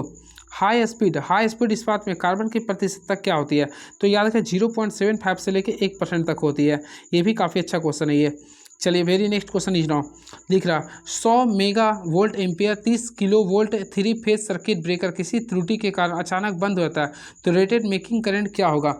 तो अगर इसको सॉल्व कीजिएगा फ्रेंड तो इसको वही फार्मूला से सॉल्व करना जो मैं इससे पिछले वीडियो बनाया था। देखिए दिए गए विकल्पों में से चित्र में दर्शाए गए ज्वाइंट के प्रकार की पहचान करना। तो देखिए ये जो आप लोग का ये भी प्रीवियस ईयर का क्वेश्चन, तो इसको हम लोग बोलते हैं रैट जेल ज्वाइंट। ये 22 तारीख वाले क्वेश्चन में आया था, रैट जेल ज्वाइंट। एक एचआरसी फ्यूज का आशय क्या है। सबसे पहले फ्रेंड एचआरसी का फुल फॉर्म याद कर लीजिए। तो एच फोर होता है हाई, आर फोर होता है रिपोर्टिंग कैपेसिटी फ्यूज। ठीक है, तो इसका जो आशय होता है हाई रिपोर्टिंग कैपेसिटी फ्यूज, तो यानी ऑप्शन नंबर बी को क्लिक कर देंगे। क्लियर है। इसका फ्यूजिंग का जो वैल्यू होता है 1.1 होता है, इस भी याद रखिए 1.1 होता है। क्लियर है। चलिए अगला क्वेश्चन देखते हैं आप लोग बीच में क्या रहा। तो नेक्स्ट क्वेश्चन आप लोग के सामने ये रहा, एक 3 फेज अल्टरनेटर के साथ एक आर्मेचर में 120 स्लॉट है, तो अल्टरनेटर में 8 ध्रुव है, तो इसका स्लॉट कोण क्या होगा। सबसे पहले फ्रेंड्स आप लोगों को स्लॉट कोण निकालना। हमेशा याद रखिए स्लॉट एंगल का फार्मूला देख लीजिए, मैं लिख देता हूँ स्लॉट एंगल ANGLE। तो फ्रेंड्स स्लॉट एंगल का फार्मूला होता है, सबसे पहले क्या करें 180 डिग्री लिखेंगे। 180 डिग्री के ना पोल, तो पोल की संख्या देखिएगा तो टोटल 8 पोल था। बाय क्या कहिए नंबर ऑफ स्लॉट से, तो टोटल कितना था 120। यहाँ से सॉल्व कर लीजिए तो टोटल देखिए 0 0 कैंसिल हो, 4 का पारा में 2 बार में आए, 3 बार में, 3 का पारा में 18, 6 बार, 6 दूनी 12 आ गया, तो 12 डिग्री आएगा। तो ऑप्शन के अकॉर्डिंग चलेंगे तो ऑप्शन नंबर ए को क्लिक कर देंगे। चलिए सीसा अम्ल सेल का वाट घंटा दक्षता क्या होता है। तो हमेशा याद रखें सीसा अम्ल सेल का वाट घंटा जो दक्षता वो 75% होता है। क्या होता है ये 75% होता है। तो ऑप्शन नंबर डी को क्लिक कर देंगे। निकेल आयरन सेल का धनात्मक प्लेट बना होता है, तो हमेशा याद रखिए निकेल आयरन सेल का जो धनात्मक प्लेट बना होता है वो निकेल हाइड्रोक्साइड का बना होता है, यानी ऑप्शन नंबर डी को क्लिक कर देंगे। की पहचान एंड रूल द्वारा की जा सकती है। तो 11वां का अगर हम लोग क्वेश्चन करेंगे तो चुंबकीय ध्रुव, तो चुंबकीय ध्रुव की जो पहचान करते हैं हम लोग एंड रूल से करते हैं। चलिए, हिस्टेरिसिस हानि को उस कोर के लिए पदार्थ का चयन करके कम किया जा सकता है जिसमें, तो फ्रेंड्स इसके लिए अगर सॉल्व कीजिए ना तो निम्न हिस्टेरिसिस गुणांक का यानी ऑप्शन नंबर ए को क्लिक कर देंगे। और इसके लिए फार्मूला मैं आप लोगों को बताना चाहता हूँ क्या होता है। देखिए, सबसे पहले हिस्टेरिसिस लॉस का फार्मूला होता है। देखिए क्या करेंगे, देखिए के एच करेंगे, क्या करेंगे के एच करेंगे, फिर देखिए बी एम करेंगे into 1.6 into frequency into volt करेंगे। क्लियर है। तो इसके लिए राइट आंसर क्या कीजिए, निम्न हिस्टेरिसिस गुणांक यानी ऑप्शन नंबर ए को क्लिक कर देंगे। चलिए अगला क्वेश्चन देखते हैं क्या लिखा है। यदि एक 10 ओम के प्रतिरोध को एक माइक्रोफैराड के संधारित्र को 230 वोल्ट 50 हर्ट्ज एसी आपूर्ति में संयोजित किया था तो परिपथ में धारतीय प्रतिघात क्या होगा। देखिए, आप लोग को धारतीय प्रतिघात निकालना यानी कि friends you have to find the value of capacitive reactance. तो सबसे पहले कैपेसिटिव रिएक्टेंस का फॉर्मूला था एक्स सी लिखते हैं इसको। तो इसका फॉर्मूला आप लोगों को मैं बताया था 1 बाय क्या लिखता है 1/2 पाई एफ सी, 1/2 पाई एफ सी, एफ फ्रीक्वेंसी होता है। आप लोग पुट कीजिए 1 कर देंगे, 2 पाई का वैल्यू हम लोग पता 3.14 होता है। क्लियर है। अब एफ देखिएगा कितना लिखा था 50 लिख रहा था इंटू 1 कर देंगे। अब यहाँ पे 10 टू पावर क्या लिखेंगे 6 कर देंगे, माइक्रो था इसलिए कर देंगे। क्लियर है। तो आप लोग सॉल्व कीजिए। तो देखिए यहाँ पे लिख दिए, अब वैल्यू पुट कर दिए। तो टोटल अगर सॉल्व कीजिए तो एक्सी का जो वैल्यू आएगा तो 3.31 यानी 3184 आएगा। तो 3184 इसका यूनिट होता है ओम। तो राइट आंसर करेंगे ऑप्शन नंबर डी को क्लिक कर देंगे। चलिए नेक्स्ट क्वेश्चन। आवृत्ति जितनी कम होती है बिजली का झटका उतना अधिक लगता है, इस चीज़ को याद रखिएगा। तो ऑप्शन के अकॉर्डिंग चलेंगे तो ऑप्शन नंबर डी को याद कर लीजिए। यानी आवृत्ति जितना कम होगा, आवृत्ति जितना कम होगा विद्युत का झटका उतना ही खतरनाक लगता है। चलिए अगला क्वेश्चन देखते हैं क्या लिख रहा है ये। तो अगला क्वेश्चन लिख रहा है, इसमें आप लोगों को बताना अगर ए और बी के बीच प्रभावी प्रतिरोध 50 ओम है तो प्रतिरोध आर का मान ज्ञात करना है। तो फ्रेंड्स आप लोग बना सकते हैं इसको काफ़ी अच्छे से। चलिए नेक्स्ट क्वेश्चन देखते हैं क्या लिख रहा है। किसी प्रेरण यानी किसी इंडक्शन मोटर को स्टार्ट करते समय वोल्टेज को कम करने के लिए किस स्टार्टर का प्रयोग करते हैं। तो ऑलमोस्ट देखिए ये क्वेश्चन इंपॉर्टेंट है, इसको भी मार दीजिए। मेरे अकॉर्डिंग ये क्वेश्चन इंपॉर्टेंट है। किसी प्रेरण मोटर का यानी किसी इंडक्शन मोटर को स्टार्ट करते समय वोल्टेज को कम करने के लिए किस स्टार्टर का प्रयोग करते हैं। तो हमेशा याद रखिए कम करने के लिए हम लोग स्टार डेल्टा स्टार्टर का प्रयोग करते हैं। जब भी कम करने के लिए बोलेंगे तो स्टार डेल्टा स्टार्टर का प्रयोग करते हैं, इस चीज़ को याद रखिएगा। क्लियर है। चलिए अब याद रखें फ्रेंड्स। चलिए नेक्स्ट क्वेश्चन पी एन संधि डायोड में रिवर्स बायसिंग में बैटरी का नकारात्मक चार्ज छिद्रों को आकर्षित करता है और बैटरी का धनात्मक चार्ज क्या करता है। तो हमेशा याद रखें धनात्मक जो चार्ज करता है वो फ्री इलेक्ट्रॉन्स को आकर्षित करता है। क्लियर है। तो ऑप्शन नंबर सी को क्लिक कर देंगे। यानी देखिए एन टैप वाला में जानते होंगे, एन टैप वाले जो होता है ना उसमें मेजोरिटी होता है क्या, तो मेजोरिटी इसमें जो होता है आप लोग का इलेक्ट्रॉन्स होता है। अब पी टैप में जो मेजोरिटी होता है वो होल्स होता है। चलिए very next question is now AC circuit में पावर घटक निम्नलिखित में से किसके बराबर होता है। तो हमेशा याद रखें एसी सर्किट में पावर जो घटक होता है वोल्टेज और करंट के बीच के कोण के कोसाइन होता है। यानी ऑप्शन नंबर बी को क्लिक कर देंगे। ऑलमोस्टली मैं आप लोगों को बताना चाहता हूँ। देखिए सबसे पहले देखिए यानी कि भी और आई के बीच जो एंगल बनता है, भी और आई के बीच जो एंगल बनता है उससे बोलते हैं फेज। ठीक है। यहाँ पे जो एंगल बनता है वो कॉसाइन के फॉर्म में बनता है। क्या बनता है ये, कॉसाइन के फॉर्म में बनता है। क्लियर है। इसी को हम लोग क्या बोलते हैं R/Z भी लिखते हैं। क्या लिखते हैं, R/Z भी लिखते हैं। चलिए स्विचिंग अनुप्रयोगों के लिए ट्रांजिस्टर को निम्नलिखित में से किस क्षेत्र में संचालित करने हेतु बायस करने की आवश्यकता होती है। तो फ्रेंड इसके लिए हम लोग करते हैं संतुष्टि या कट ऑफ क्षेत्र में। तो ऑप्शन नंबर डी को क्लिक कर देंगे। यानी right answer option number D is the right answer. तो ऑप्शन नंबर डी को क्लिक कर देंगे। निम्नलिखित में कौन एक युग्मिक एम्पलीफायर से संबंधित है। तो यहाँ पे पूरा युग्मिक, तो ऑलमोस्टली आप लोग देखिए तो प्रत्यक्ष युग्मिक एम्पलीफायर होगा। यानी ऑप्शन नंबर बी को क्लिक कर देंगे। चलिए अगला क्वेश्चन देखते हैं आप लोग। अगला क्वेश्चन क्या लिख रहा है। तो क्वेश्चन ये रख लिया, प्रतिलोम प्रवर्धक के रूप में संवर्धित किए गए ऑपरेशनल प्रवर्धक के वर्चुअल ग्राउंड पर क्या होते हैं। तो फ्रेंड इसके अकॉर्डिंग चलेगा तो 21 का राइट आंसर होगा ऑप्शन नंबर ए प्रतिलोम टर्मिनल। यानी ऑप्शन नंबर ए को क्लिक कर देंगे। अर्थ इलेक्ट्रोड से जुड़ी तार को क्या कहते हैं। तो हमेशा याद रखें अर्थ इलेक्ट्रोड से जुड़ी तार को क्या बोलते हैं, अर्थ लीड कहते हैं। क्या बोलते हैं, अर्थ लीड। यानी ऑप्शन नंबर ए को क्लिक कर देंगे। 20 के तुल्य बाइनरी नंबर क्या होगा। सबसे पहले मैं 20 के लिए बोल रहा ना, तो 20 के लिए देखिए आप लोग को मैं बताना चाहता हूँ। देखिए यहाँ पे लिखिए 1, फिर लिखिएगा 2, फिर 4 लिखिएगा, फिर 8 लिखिएगा, 16। इतना का यूज करके आप लोग को 20 बनाना है। तो ऑलमोस्टली हम लोग क्या करेंगे, एक 16 और 4 20 होता ना, बाकी जिसका यूज नहीं किया वहाँ पे 0 0 पुट करिएगा। यानी कि देखिए ये होगा तो 1 0 1 0 0। यानी ऑप्शन नंबर ए को क्लिक कर देंगे। कौन सा उपकरण एक मोटर को गलत वोल्टेज स्तर पर प्राप्त करने से बचाता है। तो फ्रेंड्स याद रखें फेज सीक्वेंस डिटेक्टर जो होता है ना, वह ऑप्शन नंबर सी को क्लिक कर देंगे। ए मीटर के लिए मार्ग प्रदान करता है। तो हमेशा याद रखें ए मीटर जो होता है ना वो अधिकतम धारा के लिए मार्ग प्रदान करता है। तो ऑप्शन नंबर डी को क्लिक कर देंगे। ए मीटर जो होता है अधिकतम धारा के लिए मार्ग प्रदान करता है। किसी हैलोजन फ्लड लैंप का वाइजर किसका बना होता है? तो याद रखें, किसी हैलोजन फ्लड का जो वाइजर जो बना होता है फ्रेंड्स, वह कांच का बना होता है। किसका बना होता है? वह कांच का, यानी ऑप्शन नंबर ए को क्लिक कर देंगे। डीजल जनरेटर सेट में उपलब्ध होने वाले लुब्रिकेंट तेलों का SAE नंबर क्या होता है? तो फ्रेंड्स ये जो दर्शाता है आप लोग का विस्कोसिटी को दर्शाता है। क्लियर है? याद रखिए, विस्कोसिटी को दर्शाता है। चलिए अगला क्वेश्चन देखते हैं क्या लिख रहा है। एक अतिरिक्त उच्च तनन तार को भी कहा जाता है। तो हमेशा याद रखिए, एक अतिरिक्त उच्च तनन तार को भी क्या कहते हैं? तो एक दाब तार बोलते हैं।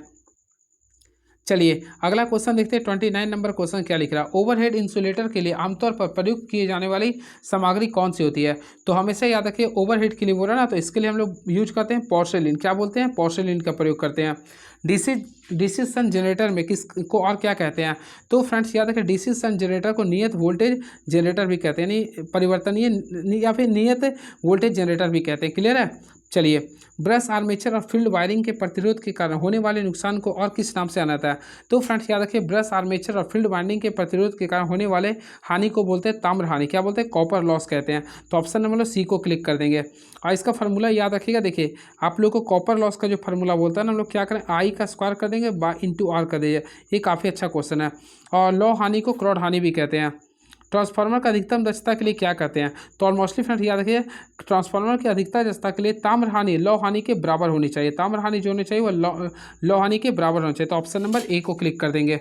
चलिए, डायरेक्ट ऑनलाइन स्टार्टर का प्रयोग किस प्रेरण मोटर के लिए किया जाता है? तो हमेशा याद रखिए, डायरेक्ट ऑनलाइन स्टार्टर का प्रयोग जो करते हैं कम रेटिंग प्रेरण मोटर के लिए करते हैं। तो ऑप्शन नंबर बी को क्लिक कर देंगे। चित्र में दर्शाया गया चेतावनी संकेत क्या इंगित कर रहा? तो देखिए 34 का अगर ध्यान से देखिएगा ना, तो बिजली के घेरे से दूर रहने के लिए शो कर रहा। तो ऑप्शन नंबर डी को क्लिक कर दीजिएगा। कौन सा एक परमाणु का सबसे हल्का कण है? तो ऑलमोस्टली फ्रेंड्स आप लोग पढ़े होंगे, सबसे हल्का जो कण होता है वह इलेक्ट्रॉन होता है, इसलिए वो बाहरी कक्षा में चक्कर लगाते रहता है। तो ऑप्शन नंबर बी को क्लिक कर देंगे। चलिए अगला क्वेश्चन देखते हैं क्या लिख रहा है। घरेलू बिजली वायरिंग पर काम करते हैं समय कौन सा व्यक्तिगत सुरक्षा उपकरण आवश्यक नहीं है? तो फ्रेंड्स याद रखिएगा, 36 का अगर राइट आंसर कीजिए तो ऑप्शन नंबर सी को क्लिक करें, यानी काले चश्मे का। दिया गया प्रतीक निम्नलिखित में से किस डायोड को दर्शाता है? तो देखिए, इसमें अगर आप लोग देखिए, डायोड में इस टाइप से यानी एस के रूप में लिख रहा है। क्लियर है? तो एस फोर होता है स्कॉटकी डायोड, यानी स्कॉटकी डायोड हो गया, ये स्कॉटकी डायोड को दर्शाता है। तो ऑप्शन नंबर बी को क्लिक कर देंगे। चलिए अगला क्वेश्चन, यदि आवेश प्रवाह की दर समय के साथ बदलती है तो किसी भी समय पर धारा किसके द्वारा निर्धारित होती है? तो ऑलमोस्टली सबसे इजी क्वेश्चन, आई बराबर क्या लिखते हैं? dq/dt, यानी ऑप्शन नंबर ए को क्लिक कर देंगे। कुछ चालकों के लिए ऊर्जा बैंड अंतराल आकार परिसीमा होती है। तो देखिए, कुछ चालक के लिए बोलेंगे ना, तो कुछ चालक के लिए हमेशा होता है, यानी कुछ चालक के लिए हमेशा जो होता है 3 से 6 इलेक्ट्रॉन वोल्ट होता है। तो 3 से 6 ऑप्शन नंबर सी को कर सकते हैं। वैसे 5 इलेक्ट्रॉन से वोल्ट से भी अधिक होता है, कोई दिक्कत नहीं है, यहाँ पे कोई इशू नहीं है। चलिए very next question is now. तो सोल्डरिंग सामग्री को हटाने के लिए प्रयोग किए जाने वाला सामग्री को क्या कहते हैं? ऑलमोस्ट आप लोग पढ़े हुए होंगे। तो सोल्डरिंग, देखिए सोल्डरिंग सामग्री को हटाने के लिए प्रयोग में किए जाने वाला सामग्री को क्या कहते हैं? तो इसे बोलते हैं डी सॉल्विंग बोलते हैं, यानी ऑप्शन नंबर ए को क्लिक कर देंगे। लैंप के श्रृंखला संयोजन में निम्नलिखित में से कौन सा मापदंड समान होता है? तो ऑलमोस्टली आप लोग पढ़े हुए होंगे। इसके लिए क्या होता है? विद्युत धारा समान होता है। क्या होता है? विद्युत धारा समान होता है। याद रखिएगा फ्रेंड्स, श्रेणी क्रम संयोजन में विद्युत धारा का मान समान रहता है, जबकि वोल्टेज का मान क्या होता है? भिन्न भिन्न होता है। एक कार्बन प्रतिरोधक पर रंगों का कोड इस प्रकार है कि पहले लाल, फिर पीला, फिर भूरा, फिर अंत में सिल्वर है का प्रतिरोध। सबसे पहले मैं आप लोगों को बताया था सिल्वर के लिए हो रहा। तो देखिए, सोना चांदी याद कीजिए ना, हर वाइफ चाहती है उसके पास क्या हो? सोना चांदी हो। तो देखिए इस टाइप से याद कीजिए, सोना चांदी।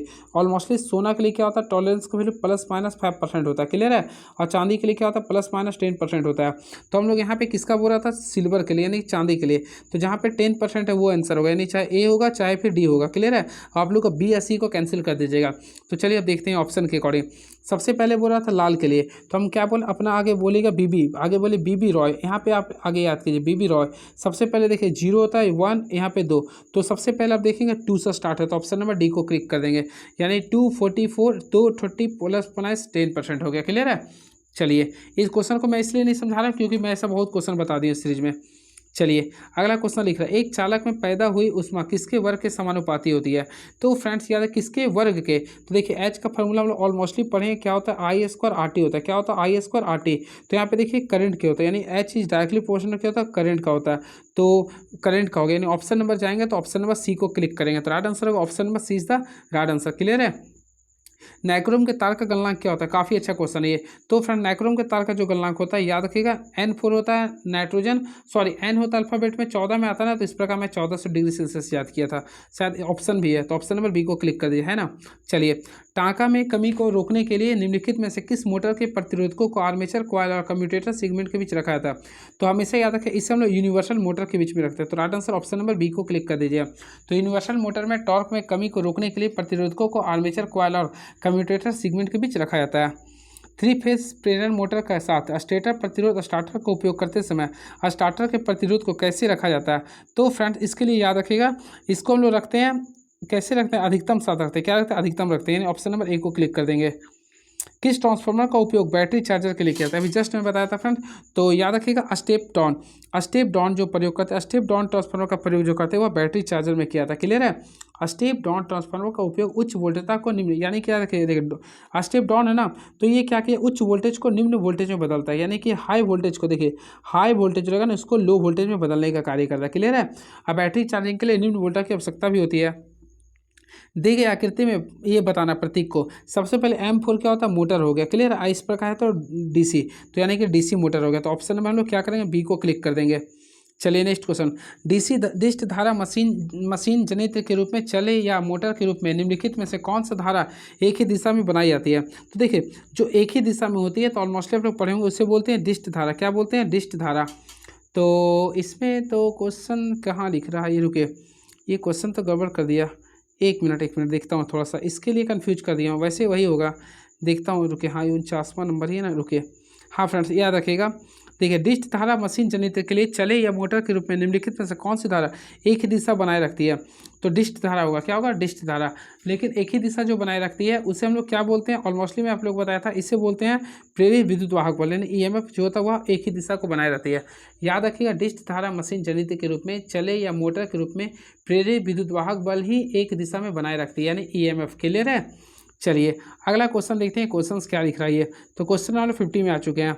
जब सोडियम वाटर लैंप का स्विच ऑन किया जाता है तो यह किसकी उपस्थिति के कारण लाल रंग हो जाता है? हमेशा याद रखें फ्रेंड, ये नियोन की उपस्थिति के कारण क्या होता है? लाल होता है। तो ऑप्शन नंबर सी को क्लिक कर देंगे। हेयर ड्रायर, वैक्यूम क्लीनर और घरेलू खाद्य प्रोसेसर से निम्नलिखित में से कौन सा मोटर प्रयोग किया था? तो याद रखिएगा इसके लिए हम लोग यूनिवर्सल मोटर का प्रयोग करते हैं। तो ऑप्शन नंबर बी को क्लिक कर देंगे। एक साइन वेव का धनात्मक मान कब अधिकतम होता है? तो देखिए साइन वेव का अधिकतम मान कब होता है? तो ऑलमोस्टली आप लोग जानते हैं साइन 90 का वैल्यू अधिकतम होता है। तो ऑप्शन नंबर बी को क्लिक कर देंगे। इलेक्ट्रोप्लॉटिंग शुरू करने से पहले कौन सा कार्य अवश्य किया जाना चाहिए? तो हमेशा फ्रेंड्स याद रखें, इलेक्ट्रोप्लॉटिंग को शुरू करने से पहले हम लोग को क्या करना चाहिए? सफाई जरूर करना चाहिए। तो ऑप्शन के अकॉर्डिंग चलेंगे, तो ऑप्शन नंबर ए को क्लिक कर देंगे। बैक EMF किसका विरोध करता है? हमेशा याद रखें, बैक EMF जो विरोध करता है वह लागू EMF का करता है, यानी एप्लीकेबल EMF का करता है। कम्यूटेटर का कार्य क्या होता है? ऑलमोस्टली मैं बताया था, यह AC को DC में रूपांतरित करता है, यानी ऑप्शन नंबर ए को क्लिक करें, यानी AC को DC में रूपांतरित करता है। रोटर शाफ्ट को मदद करने के लिए इस्तेमाल होने वाले बेयरिंग आमतौर पर होते हैं। तो फ्रेंड्स याद रखिएगा, इसके लिए हम लोग बॉल बेयरिंग का प्रयोग करते हैं। किसका प्रयोग करते हैं? बॉल बेयरिंग का प्रयोग करते हैं। बहुत ही अच्छा क्वेश्चन था ये। चलिए, दो चुंबकीय ध्रुवों के बीच कार्यरत बल क्या होते हैं? हमेशा याद रखें, दो चुंबकीय ध्रुवों के बीच जो कार्यरत जो बल होता है वो दूरी के वर्ग के व्युत्क्रमानुपाती होते हैं। दूरी के वर्ग के व्युत्क्रमानुपाती होते हैं। ऑलमोस्टली आप लोग पढ़े भी होंगे, देखिए कूलम्ब्स के महोदय से। तो F = क्या लेते हैं? K × M1 × या फिर चार्ज भी लिख सकते हैं बाय R²। तो देखिए आ गया ना, दूरी के वर्ग के व्युत्क्रमानुपाती। चलिए क्वेश्चन नंबर 58 देखते हैं क्या लिख रहा है ये। एक समांतर प्लेट संधारित्र में यदि प्रत्येक प्लेट के क्षेत्र को दुगुना कर दिया जाए तो परावैधिक को और परावैधिक को आधा कर दे तो क्या होगा? सबसे पहले फ्रेंड्स आप लोग को ये न्यूमेरिकल बेस्ड क्वेश्चन है। क्लियर है? तो होपफुली आप लोग बना लिए होंगे। तो चलिए देखते हैं क्वेश्चन क्या लिख रहा है, उसी के अकॉर्डिंग मैं आप लोग को बताऊँगा। थोड़ा सा कन्फ्यूजन कर रहा क्वेश्चन टीचर। हाँ चलिए, 57 हो गया, 58 आ गया ना। हाँ थोड़ा सा यहाँ क्वेश्चन सही लिख रहा है क्या ये? फिर तो 22 आ रही है, 58 आना चाहिए। यहाँ पे कन्फ्यूज कर दिया ये, रुके। हाँ 58 यहाँ से रिवाई होगा नहीं। देखिए, जब एक सेल एसिड बैटरी को उच्च करंट से आवेशित और निर्वेशित किया था तो क्या घटित होती है? तो फ्रेंड्स याद रखिएगा, इसका जो राइट आंसर होगा ऑप्शन नंबर बी होगा, यानी ये बकलिंग करता है। देखिए जब एक सीसा एसिड बैटरी को उच्च करंट से, देखिए उच्च करंट से लो करते हैं तो ये बकलिंग करता है। क्या करता है? ये बकलिंग करता है। चलिए नेक्स्ट क्वेश्चन, स्कॉट संयोजन को बदलने में करते हैं। तो हमेशा देखिए स्कॉट संयोजन का प्रयोग करते हैं। देखिए 3 फेज को, यानी कि 3 फेज वाले करंट को, आपूर्ति को 2 फेज वाले में बदलने के लिए हम लोग इसको TT भी बोलते हैं। क्या बोलते हैं? TT भी बोलते हैं। क्लियर है? तो 59 का राइट आंसर होगा ऑप्शन नंबर डी होगा। चलिए याद रखिए, स्कॉट संयोजन का प्रयोग 3 फेज आपूर्ति को 2 फेज आपूर्ति में बदलने के लिए करते हैं। छत पंखा को घूमने वाला हिस्सा क्या होता है? ये काफ़ी इजी क्वेश्चन है। तो फ्रेंड्स याद रखिए, छत पंखा का घूमने वाला हिस्सा को बोलते हैं बॉडी। क्या बोलते हैं? बॉडी। कौन सा ऑसिलेटर ज़्यादा स्थिर होता है? तो फ्रेंड्स याद रखिएगा, सबसे ज़्यादा स्थिर जो होता है वह CRT होता है, यानी कि CRO होता है, यानी कि क्रिस्टल कंट्रोल ऑसिलेटर होता है, यानी ऑप्शन नंबर CCS बोलते हैं। तो क्रिस्टल कंट्रोल ऑसिलेटर ज़्यादा स्थिर होता है। BJT में कितने टर्मिनल होते हैं? ऑलमोस्टली फ्रेंड आप लोग पढ़े होंगे। तो BJT में कुल 3 टर्मिनल होते हैं। LED आदर्श से प्रकाश उत्सर्जित करती है। तो हमेशा याद रखिए, LED में जो होता है ना, वो आप लोग का राइट आंसर का ऑप्शन इंफ्रारेड LED का प्रयोग करते हैं। विद्युत उपकरण में स्पार्किंग का कारण क्या हो सकता है? तो विद्युत उपकरण में स्पार्किंग का जो कारण हो सकता है वह ढीला कलेक्शन। क्या हो सकता है? ढीला कलेक्शन। एक प्रतिवर्तक को सिंक्रोनाइज करने की 2 विधियां क्या है? तो फ्रेंड इसके लिए जो विधियां होती है, एक होता है लैप विधि, एक होता है सिंक्रोनस विधि। तो ऑप्शन नंबर डी को क्लिक कर देंगे। चलिए अगला क्वेश्चन देखते हैं क्या लिख रहा है ये। कभी कभी क्या होता है, फोटो जो क्लिक करने देता है फ्रेंड, उससे प्रॉब्लम हो जाता है, इसलिए थोड़ा सा दिक्कत का झेलना पड़ता है। निम्नलिखित में से किस पर कंडक्टर का प्रतिरोध विपरीत ढंग से बदलता जाता है? तो कंडक्टर के लिए बोला ना, तो याद रखिएगा, इसमें हम लोग करेंगे अनुप्रस्थ काट के क्षेत्रफल में। क्लियर है? तो ऑप्शन नंबर देखिए, ऑलमोस्ट हम लोग पढ़ेंगे। देखिए R इज डायरेक्टली प्रोपोर्शनल क्या होता है? लेंथ बाय एरिया होता है। तो यहाँ से हम लोग निकालिएगा, तो R बराबर क्या है? Rho into length by area कर सकते हैं आराम से। चलिए, 3 समान बल्ब श्रृंखला में जुड़े हैं और एक साथ शक्ति M को अलग करते हैं। इस क्वेश्चन को भी मैं स्किप कर रहा हूँ। अगर अब समांतर क्रम में जुड़े हैं तो शक्ति का वैल्यू क्या होगा? तो फ्रेंड देखिए, मैं बता ही देता हूँ। जब भी कीजिएगा तो 3M है, तो 3M को 3 टाइम्स जोड़ दीजिए। 3M plus 3M plus 3M, तो टोटल 9M आएगा। तो ऑप्शन है बिल्कुल, तो ऑप्शन नंबर डी को क्लिक कर देंगे। एक कैपेसिटर जो कि तुलनात्मक रूप से लंबे समय तक बैटरी से जुड़ा होता है, क्या हो सकता है? तो हमेशा याद रखें, एक प्रकार का चार्ज हो सकता है। क्या हो सकता है? आवेशित हो जाएगा। तो ऑप्शन नंबर ए को क्लिक कर देंगे। चलिए, 10 माइक्रोफैराड के लिए 3 कैपेसिटर श्रेणी में जुड़े हैं, तो समान धारिता का मान क्या होगा? देखिए, आप लोगों को श्रेणी में जोड़ा नहीं है, तो श्रेणी के लिए हम लोग क्या फार्मूला करते हैं? 1/CS अगर निकालेगा ना, तो हम लोग को तीनों को जोड़ना पड़ेगा। 1 + 10, 1/10, 1/10, इस टाइप से आप लोग कर लीजिएगा। क्लियर है? नहीं तो शॉर्टकट में बताना चाहते हो, टोटल 3 है और इसको 10 को 3 से डिवाइड कर दीजिएगा। तो राइट आंसर आएगा 3.33 माइक्रोफैराड आएगा, माइक्रोफैराड आएगा। क्लियर है? तो राइट आंसर जाएंगे तो 3.3 माइक्रोफैराड। ऑप्शन नंबर डी को क्लिक कर देंगे। 6 ध्रुव वाले 50 हर्ट्ज के प्रतिवर्तक की गति होती है। तो फ्रेंड्स ऑलमोस्टली भी मैं बताया भी था, आप बना सकते हैं। तो देखिए, फार्मूला यूज करना, क्या करेंगे? 120, तो 120 कर देंगे। फ्रीक्वेंसी की वैल्यू 50 हर्ट्ज है और पोल का संख्या कितना है? 6 है। आप लोग सॉल्व के 6 का पावर में कितना बार है? 20 बार में है। तो 20 को 50 से गुना करेंगे, कितना आएगा? 1000 RPM आ गया। तो 1000 RPM is the right answer. तो फ्रेंड्स राइट आंसर होगा ऑप्शन नंबर बी को क्लिक कर देंगे। चलिए, इसमें तुल्य प्रतिरोध निकालना, यानी you have to find the value of equivalent resistance. सबसे पहले देखिए, यहाँ पे तीनों में है, तो टोटल 3 है, हम लोग टोटल 3 है, तो 3/3 कर देंगे। फिर देखिए, 2 को 2 से डिवाइड कर देंगे, तो लास्ट में 1 है, तो देखिए 1 + 1 + 1 करें, यानी कितना आ गया? 3 ओम आ गया। तो ऑप्शन के अकॉर्डिंग देंगे तो 3 ओम, यानी ऑप्शन नंबर सी को क्लिक कर देंगे। Option number C is the right answer. चलिए नेक्स्ट क्वेश्चन। 250 वोल्ट पर मूल्यांकित 500 वाट और 200 वाट के 2 बल्बों का प्रतिरोध का अनुपात ज्ञात करें। सबसे पहले फ्रेंड्स, अगर आप लोग निकालिए तो आप लोग ऑलमोस्टली पढ़े होंगे। देखिए, हम लोग जानते हैं पी का फॉर्मूला क्या होता है? पी बराबर होता है V² होता है। ऑलमोस्टली आप लोग पढ़ेंगे। तो आर का अगर निकालिएगा तो हम लोग क्या करेंगे? V² कीजिए, V² कीजिएगा। क्लियर है? अब इसी के अकॉर्डिंग आप लोग को R1 और R2 के रूप में लेना है। तो हम लोग देखिए R1 लेते हैं, तो R1 का वैल्यू निकालेंगे तो V² क्या लिखेंगे? P1 लिखेंगे। क्लियर है? इसी प्रकार R2 का वैल्यू लिखेंगे, तो देखिए R2 का वैल्यू लिखेंगे, तो यहाँ पे लिखेंगे V² क्या लिखेंगे? P2 करेंगे। अब अगर आप लोग सॉल्व करते हैं तो देखिए, V का वैल्यू कितना था? लिख रहा था 250 लिख रहा था, तो इससे 2 बार गुना करेंगे। 250 अब P1, तो P1 का वैल्यू आई थिंक लिख रहा था 500, तो मैं 500 लिख दिया हूँ रेशियो। फिर इसको करेंगे 200 बार, 2 बार 250 गुना 250 कर देंगे, और P2 का वैल्यू कितना लिख रहा था? 200। अब देखिए, ये पूरा करिए ऊपर से, ठीक है? तो 1/500 बटा 1/200 आ गया। तो हम लोग करेंगे तो 1/500 आ गया। तो देखिए 1/500 रेशियो 1/200। अब आप लोग सॉल्व कीजिएगा तो ये R1 और R2 का जो रेशियो आएगा, ऑलमोस्टली आप लोग गणित का स्टूडेंट है, बना लेंगे, तो 2:5 आ गया होगा। क्लियर है? तो ऑप्शन नंबर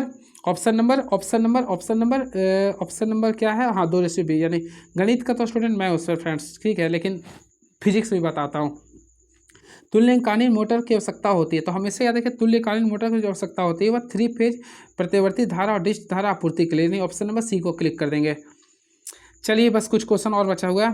पोर्टेबल ड्रिल में निम्नलिखित में से किस मोटर का उपयोग किया जाता है? तो ऑप्शन नंबर जाएंगे तो यूनिवर्सल मोटर का प्रयोग करते हैं, तो ऑप्शन नंबर सी को क्लिक कर देंगे।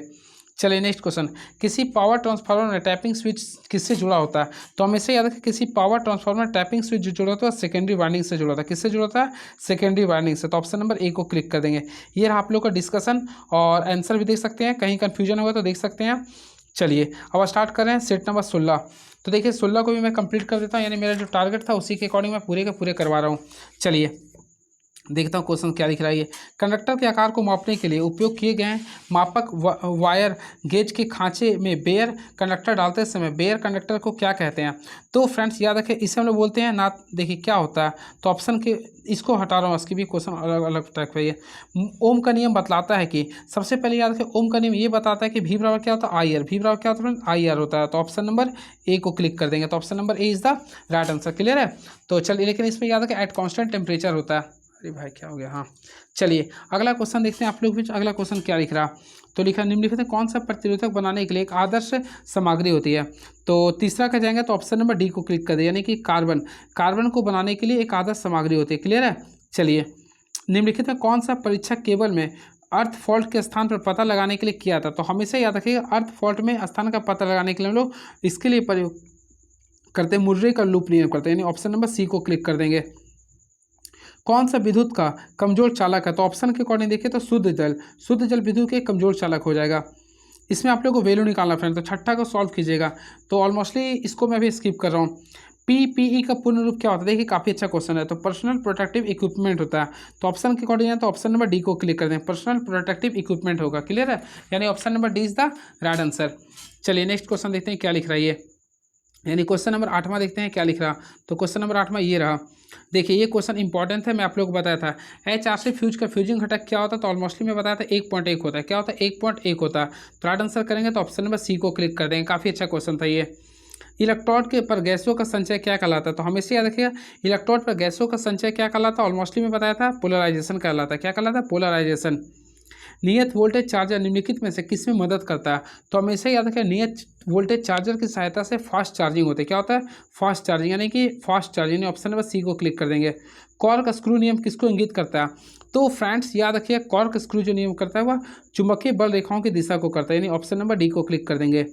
यदि एक अल्टरनेटर की घुमाव विद्युतीय रूप से 30 डिग्री का शॉर्ट पिच है तो इसका पिच कारक क्या होगा? इसके लिए फार्मूला याद कर लीजिए। देखिए पिच फैक्टर का एक फार्मूला होता है। पिच फैक्टर का फार्मूला होता है, सबसे पहले हम लिखते हैं कॉस। क्या लिखते हैं? कॉस लिखते हैं, α/2 लिखते हैं। तो अब देखिए एंगल कितना लिख रहा था? कॉस एंगल फिर 30 को 2 से किया 15 डिग्री। कॉस 15 डिग्री का जो वैल्यू आता है उसे लिखेगा। वैसे अगर सॉल्व कीजिए तो 0.966 लिखिएगा। ऑप्शन नंबर सी डी को क्लिक कर दीजिएगा। AC तरंग के फॉर्म फैक्टर को निम्नलिखित के अनुपात में परिभाषित करते हैं। सबसे पहले फ्रेंड्स आप लोगों को मैं बताना चाहता हूँ फॉर्म फैक्टर। देखिए फॉर्म को अगर लिखते हैं FORM, देखिए FORM, तो यहाँ पे देखिए लास्ट में क्या RM है, तो इसके लिए हम लोग लिखना चाहते हैं आगे RMS value by last M पे खत्म था बाय मीडियन या फिर मीडियन। तो इस टाइप से हम लोग लिखते हैं, यानी RMS वैल्यू बटा एवरेज वैल्यू। तो ऑप्शन के अकॉर्डिंग चलेंगे तो ऑप्शन नंबर डी को क्लिक कर देंगे। एक अच्छा क्वेश्चन था और ट्रिकी क्वेश्चन था। याद रखिएगा धारा के लिए जो RMS का जो धारा के लिए आयताकार के लिए 1.1 होता है। क्लियर है? चलिए अगला क्वेश्चन, मेरा टारगेट एक और होगा, आप लोग को शायद एक और वीडियो बनाऊंगा, शायद मे भी पॉसिबिलिटी है 30 तारीख को। 30 तारीख को मैं जो वीडियो बनाएंगे, जितना आप लोग चैप्टर पढ़ें जो आप लोग का इंपॉर्टेंस है सारे के लिए मैं क्या करूंगा 2 घंटा का एक वीडियो बनाऊंगा। क्लियर है? तो उसमें मैं क्या करूंगा, एक आप लोग देखोगे जिस नोट्स का आप लोग यूज करेंगे, शायद उत्कर्ष मैं बोलता हूँ, सॉरी, कौटल्य क्लासेस का जो आप लोग नोट्स का यूज कर रहे होंगे ना, उसी को मैं क्या करूँगा, उसी को मैं पूरे के पूरे समझा के बता दूंगा। और लास्ट टाइम आप लोग उसको वीडियो को देख लीजिएगा, पूरा एक सारे कंसेप्ट को एक पे जमा कर दूंगा ताकि आप लोग को और भी कॉन्फिडेंस बूस्टअप हो जाए। तो ये मेरा लास्ट प्लानिंग है। क्लियर है? चलिए एक चक्र को पूरा करने में AC द्वारा किया गया समय को क्या कहते हैं? तो हमेशा याद रखिएगा एक चक्र को पूरा करने में AC द्वारा दिया गया समय को क्या बोलते हैं? टाइम पीरियड बोलते हैं।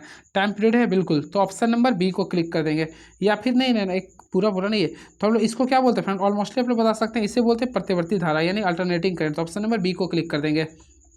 चलिए 14 नंबर हो गया। 15वां देखते हैं क्या लिख रहा। अरे भाई क्या हो गया, ये 14 के बाद तो 15 आना चाहिए था, यहाँ पे गड़बड़ हो गया।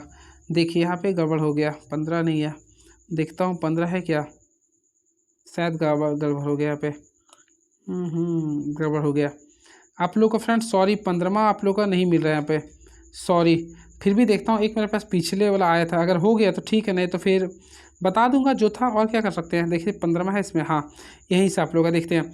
एक समानता, हाँ 16वां है, हाँ देखिए एक समानता प्लेट संधारित्र में यदि प्रत्येक प्लेट के क्षेत्र को 2 गुना अपरिवर्तित को आधा कर दे तो क्या होगा। देखिए क्वेश्चन नंबर 15 बता रहा हूँ फ्रेंड्स। सबसे पहले आप लोग ऑलमोस्टली पढ़ाया था सी का फार्मूला। तो देखिए सी का फार्मूला आप लोग कमेंट बॉक्स में लिख सकते हैं। तो हम लोग जानते हैं सी का फार्मूला क्या लिखते हैं, एप्सिलॉन नॉट। देखिए epsilon naught A by D करते हैं, क्लियर। अब इसी के अकॉर्डिंग चलेंगे। देखिए आप लोगों को क्वेश्चन के अकॉर्डिंग बोल रहा है ये। सबसे पहले बोला यदि प्लेट के क्षेत्र को 2 गुना और प्रावैधिक को आधा करते हैं, तो हम लोग देखिए इसको सी बराबर क्या करें, इसको आधा करेंगे। एप्सिलॉन नॉट को क्या करें, आधा कर दिए, क्लियर है।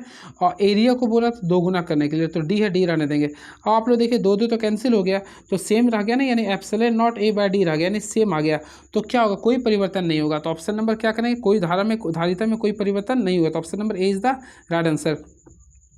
0.8 शक्ति गुणांक वाला परिपथ 40 वाट शक्ति की खपत करता है, तो परिपथ की प्रतिघाती शक्ति का मान क्या होगा। सबसे पहले फ्रेंड्स अगर आप लोग इसको बनाए होंगे तो आप लोगों को देखिए मैं आप लोगों को बताना चाहता हूँ। सबसे पहले देखिए पावर यानी कि पी का वैल्यू 0.8 लिख रहा है, क्लियर है। और एक्टिव, तो एक्टिव ये आप लोग का शक्ति बोल रहा, क्लियर है। हम लोग को निकालना क्या है, देखिए प्रतिघाती शक्ति निकालना ना। तो हम लोग क्या देखिए आप लोग को निकालना प्रतिघाती शक्ति, नहीं क्यू निकालना है। तो हम लोग जानते हैं क्यू बराबर क्या लिखे, एक्टिव शक्ति, यानी पी गुना सैन पाई कर दीजिएगा। तो पी गुना सैन पाई कर सकते हैं ना ये। और हम लोग को एक ऑलमोस्टली जानते हैं एस का फार्मूला, तो एस बराबर क्या लिखते हैं, पी बाय कॉस फाई करते हैं। इस फार्मूला को हम लोग यूज करते हुए बनाएंगे।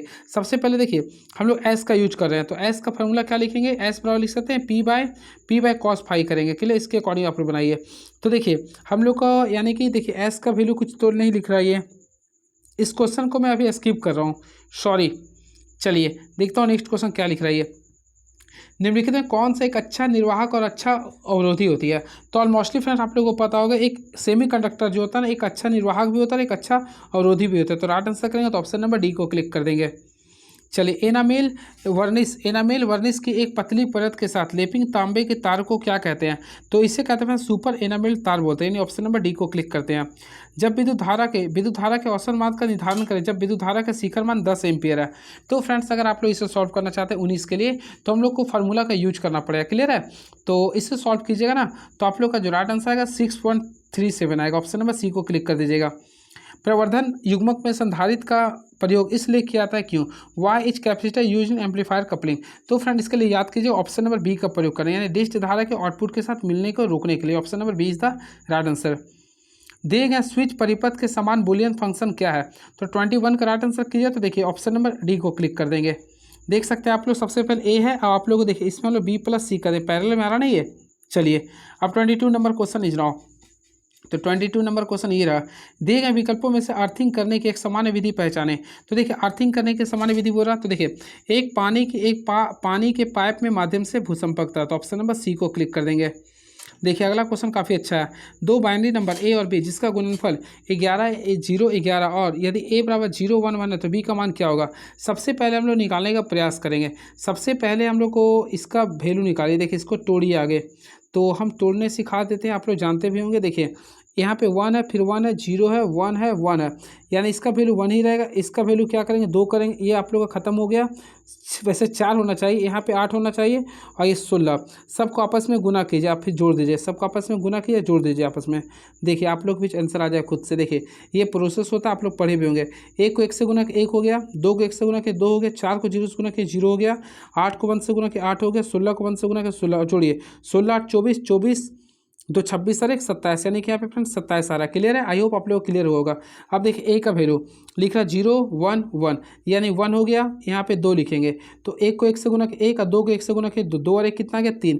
अब 3 आ गया था, वहाँ पे 27 था, देखिए 27 लिख दिए, यहाँ पे 3 कर देंगे। यहाँ पे आप लोग को बी का वैल्यू निकालना, 3 का पालन 27 9 बार में आता है, तो बी का वैल्यू 9 आ गया। अब आप बी 9 को तोड़िए, तो 9 लिखने के लिए क्या करें, 1 2 4 8 का प्रयोग करेंगे। तो देखिए 8 0 0 1 करेंगे, तो यानी 1 0 0 1 करेंगे। तो ऑप्शन के अकॉर्डिंग देखेंगे 1 0 0 1, यानी ऑप्शन नंबर सी को क्लिक कर देंगे। काफ़ी अच्छा क्वेश्चन था, और जिसका कंसेप्ट अच्छा उनके लिए तो कोई दिक्कत ही नहीं है। चलिए अब लास्ट टाइम आप लोग पढ़ रहे हैं तो कंसेप्ट तो बढ़िया ही रखना पड़ेगा। वायरिंग में प्रयुक्त चालक क्या होना चाहिए। तो हमेशा याद रखें वायरिंग में प्रयुक्त चालक जो होना चाहिए वो हमेशा तांबे का होना चाहिए। कैसा होना चाहिए, तांबे का। तो ऑप्शन नंबर डी को क्लिक कर देंगे। कौन सा उपयंत्र का प्रयोग विक्षेपण यंत्र के अंशांकन के लिए मानक उपकरण के रूप में करते हैं। तो फ्रेंड्स याद रखिए इसके लिए हम सेकेंडरी का प्रयोग करते हैं, यानी सेकेंडरी। ऑप्शन नंबर सी को क्लिक कर देंगे। बाह्य खेलों के लिए उपयुक्त लैंप का प्रकार क्या होता है? तो मैं आप लोग को बताया था, इसके लिए हम लोग जो प्रयोग करते हैं ऑप्शन नंबर सी को करेंगे, सॉरी बी को करेंगे, हैलोजन। क्या होगा? ये हैलोजन होगा। अगला, न्यूक्लियर पावर प्लांट में मॉडरेटर का प्रयोग क्यों किया था? तो हमेशा याद है कि न्यूक्लियर पावर प्लांट में मॉडरेटर का प्रयोग तेज न्यूट्रॉन को धीमा करने के लिए करते हैं। तो ऑप्शन नंबर ए को क्लिक कर देंगे। चलिए, कोई DC shunt generator 220 volt terminal वोल्टता पर भार को 15 एम्पीयर प्रदान करता है। शंट फील्ड प्रतिरोध 220 ओम है, तो आर्मेचर धारा क्या होगी? तो इसको आप लोग निकाल सकते हैं फ्रेंड्स। आप लोग को इसको भी मैं अभी स्किप कर रहा हूँ क्योंकि ये सब क्वेश्चन ही कुछ अलग टाइप का होता है। चलिए अगला क्वेश्चन देखते हैं क्या लिख रहा है ये। यदि ट्रांसमिशन लाइन में 6 कंडक्टर प्रयुक्त किए जाते हैं तो इसे क्या कहा जाता है? इसे बोलते हैं डबल सर्किट लाइन बोलते हैं। क्या बोलते हैं? डबल सर्किट लाइन बोलते हैं। अगला क्वेश्चन, अब अगला क्वेश्चन तो मैं आप लोगों को बताया था गड़बड़ हो गया था, यानी कि डायरेक्टली हम लोग को वहाँ पे देखना पड़ेगा। तो देखता हूँ अगला क्वेश्चन क्या, 30 नंबर देखिए। किसको हासिल करने के लिए डीसी जनरेटर समांतर क्रम में चलाए जाते हैं? तो हमेशा याद है कि उच्च विश्वसनीयता को हासिल करने के लिए, उच्च विश्वसनीयता यानी कि राइट आंसर करेंगे तो हाई रिलायबिलिटी, यानी ऑप्शन नंबर डी को क्लिक कर देंगे। नेक्स्ट क्वेश्चन, शंट मोटर में फ्लक्स स्थिर रहता है इसलिए बल आघूर्ण क्या होता है? तो फ्रेंड्स याद रखिएगा, इसमें बल आघूर्ण जो होता है सीधे आर्मेचर धारा के अनुपातिक होता है, यानी ऑप्शन नंबर सी को क्लिक कर देंगे। एक आदर्श ट्रांसफार्मर में यदि I2/I1 का वैल्यू 2 है, E2 का वैल्यू 100 है, तो E1 का वैल्यू क्या होगा? हम लोग फार्मूला के अकॉर्डिंग करेंगे। देखिए मैं आप लोगों के सामने बना देता हूँ। सबसे पहले क्या करेंगे? E1/E2 कीजिएगा, तो ऑलमोस्टली E1/E2 कीजिएगा, तो यहाँ पे करंट के लिए क्या करेंगे? E2/E1 करेंगे। क्लियर है? अब सॉल्व कर लीजिए। तो देखिए E1 आप लोग को निकालना था, E2 का ऑलमोस्टली वैल्यू 100 लिख रहा था। अब इसका रेशियो कीजिए 2 आएगा, तो ऑलमोस्टली इससे गुना कर दिया तो 200 आ गया। क्या लिखिएगा? 200। तो ऑप्शन के अकॉर्डिंग जाएगा तो ऑप्शन नंबर ए को क्लिक कर देंगे। किस स्टार्टर में 3 संकुचन और एक टाइमर का प्रयोग होता है? सबसे पहले फ्रेंड्स याद रखिए, एक ऑटोमेटिक स्टार डेल्टा स्टार्टर में तीन संकुचन एक टाइमर का प्रयोग करते हैं। क्लियर है? और याद रखिए, स्टार डेल्टा स्टार्टर के द्वारा मोटर को स्टार्ट करते समय उसके फुल वोल्टेज का 1/√3 वोल्टेज ही मिलता है। चलिए अगला क्वेश्चन, जीवन रक्षक प्रणाली के निम्नलिखित में से किस प्रकार के विद्युत आपूर्ति किया जाता है? तो ये फ्रेंड्स याद रखिए यूपीएस का, अनकरप्टेबल पावर सप्लाई, यानी ऑप्शन नंबर ए को क्लिक कर देंगे। पर किसी परमाणु के केंद्र में क्या पाया था? ऑलमोस्टली फिर न्यूक्लियस को क्या होता है? प्रोटॉन प्लस न्यूट्रॉन से मिलकर बना है। तो हम लोग ऑप्शन के अकॉर्डिंग करेंगे तो प्रोटॉन प्लस न्यूट्रॉन, यानी ऑप्शन नंबर बी को क्लिक कर देंगे। ऑप्शन है बिल्कुल, तो 35 का option number B is the right answer. चलिए, इंसुलेशन हटाने के लिए संकीर्ण स्थानों पर किस प्रकार के प्लेयर्स का प्रयोग करते हैं? तो याद रखिए, इसके लिए हम लोग करते हैं राउंड लोज प्लेयर्स, यानी ऑप्शन नंबर ए को क्लिक कर देंगे। 36 का ऑप्शन नंबर ए होगा। देखिए, निम्न में से प्रकाश के किस दीप के प्रदत्त चिन्ह प्रदत्त किया जाता है? ये देखिएगा ना, तो 37 का राइट आंसर हो जाएगा। ये आप लोगों का फ्लैश जोन का होता है, ये जेनॉन का था ये, तो ऑप्शन हो गई हाँ, तो जेनॉन फ्लैश के लिए ऑप्शन नंबर डी को क्लिक कर देंगे। देखिए, प्रतिरोध का व्युत्क्रम क्या होता है? सबसे पहले फ्रेंड देखिए, आर को बोलते हैं प्रतिरोध, तो इसका व्युत्क्रम होता है 1/G, तो जी बोलते हैं कंडक्टेंस को, तो ऑलमोस्टली राइट आंसर करेंगे तो option number B is the right answer. तो याद रखिएगा, चालकता जो होता है रेजिस्टेंस का उल्टा होता है। क्लियर है? और इसका SI मात्रक जो होता है वह म्यू होता है, यानी OHM को हम देखिए सबसे पहले फ्रेंड आप लोग जानते हैं आर का यूनिट क्या होता है? ओम होता है। क्या होता है? ओम होता है। तो जी का जब निकालेगा ना तो देखिए आगे एम कर देंगे, HO कर देंगे, म्यू करेंगे। इसका डिफिनेशन जो दिया था वह सीमेन नामक व्यक्ति ने दिया था। क्लियर है? चलिए अगला क्वेश्चन देखते हैं क्या लिख रहा है। 1 वोल्ट किसके बराबर होता है? सबसे पहले आप लोग को मैं बताना चाहिए V बराबर, तो V बराबर फॉर्मूला होता है फ्रेंड W/Q होता है। क्या होता है? V बराबर क्या होता है? W/Q।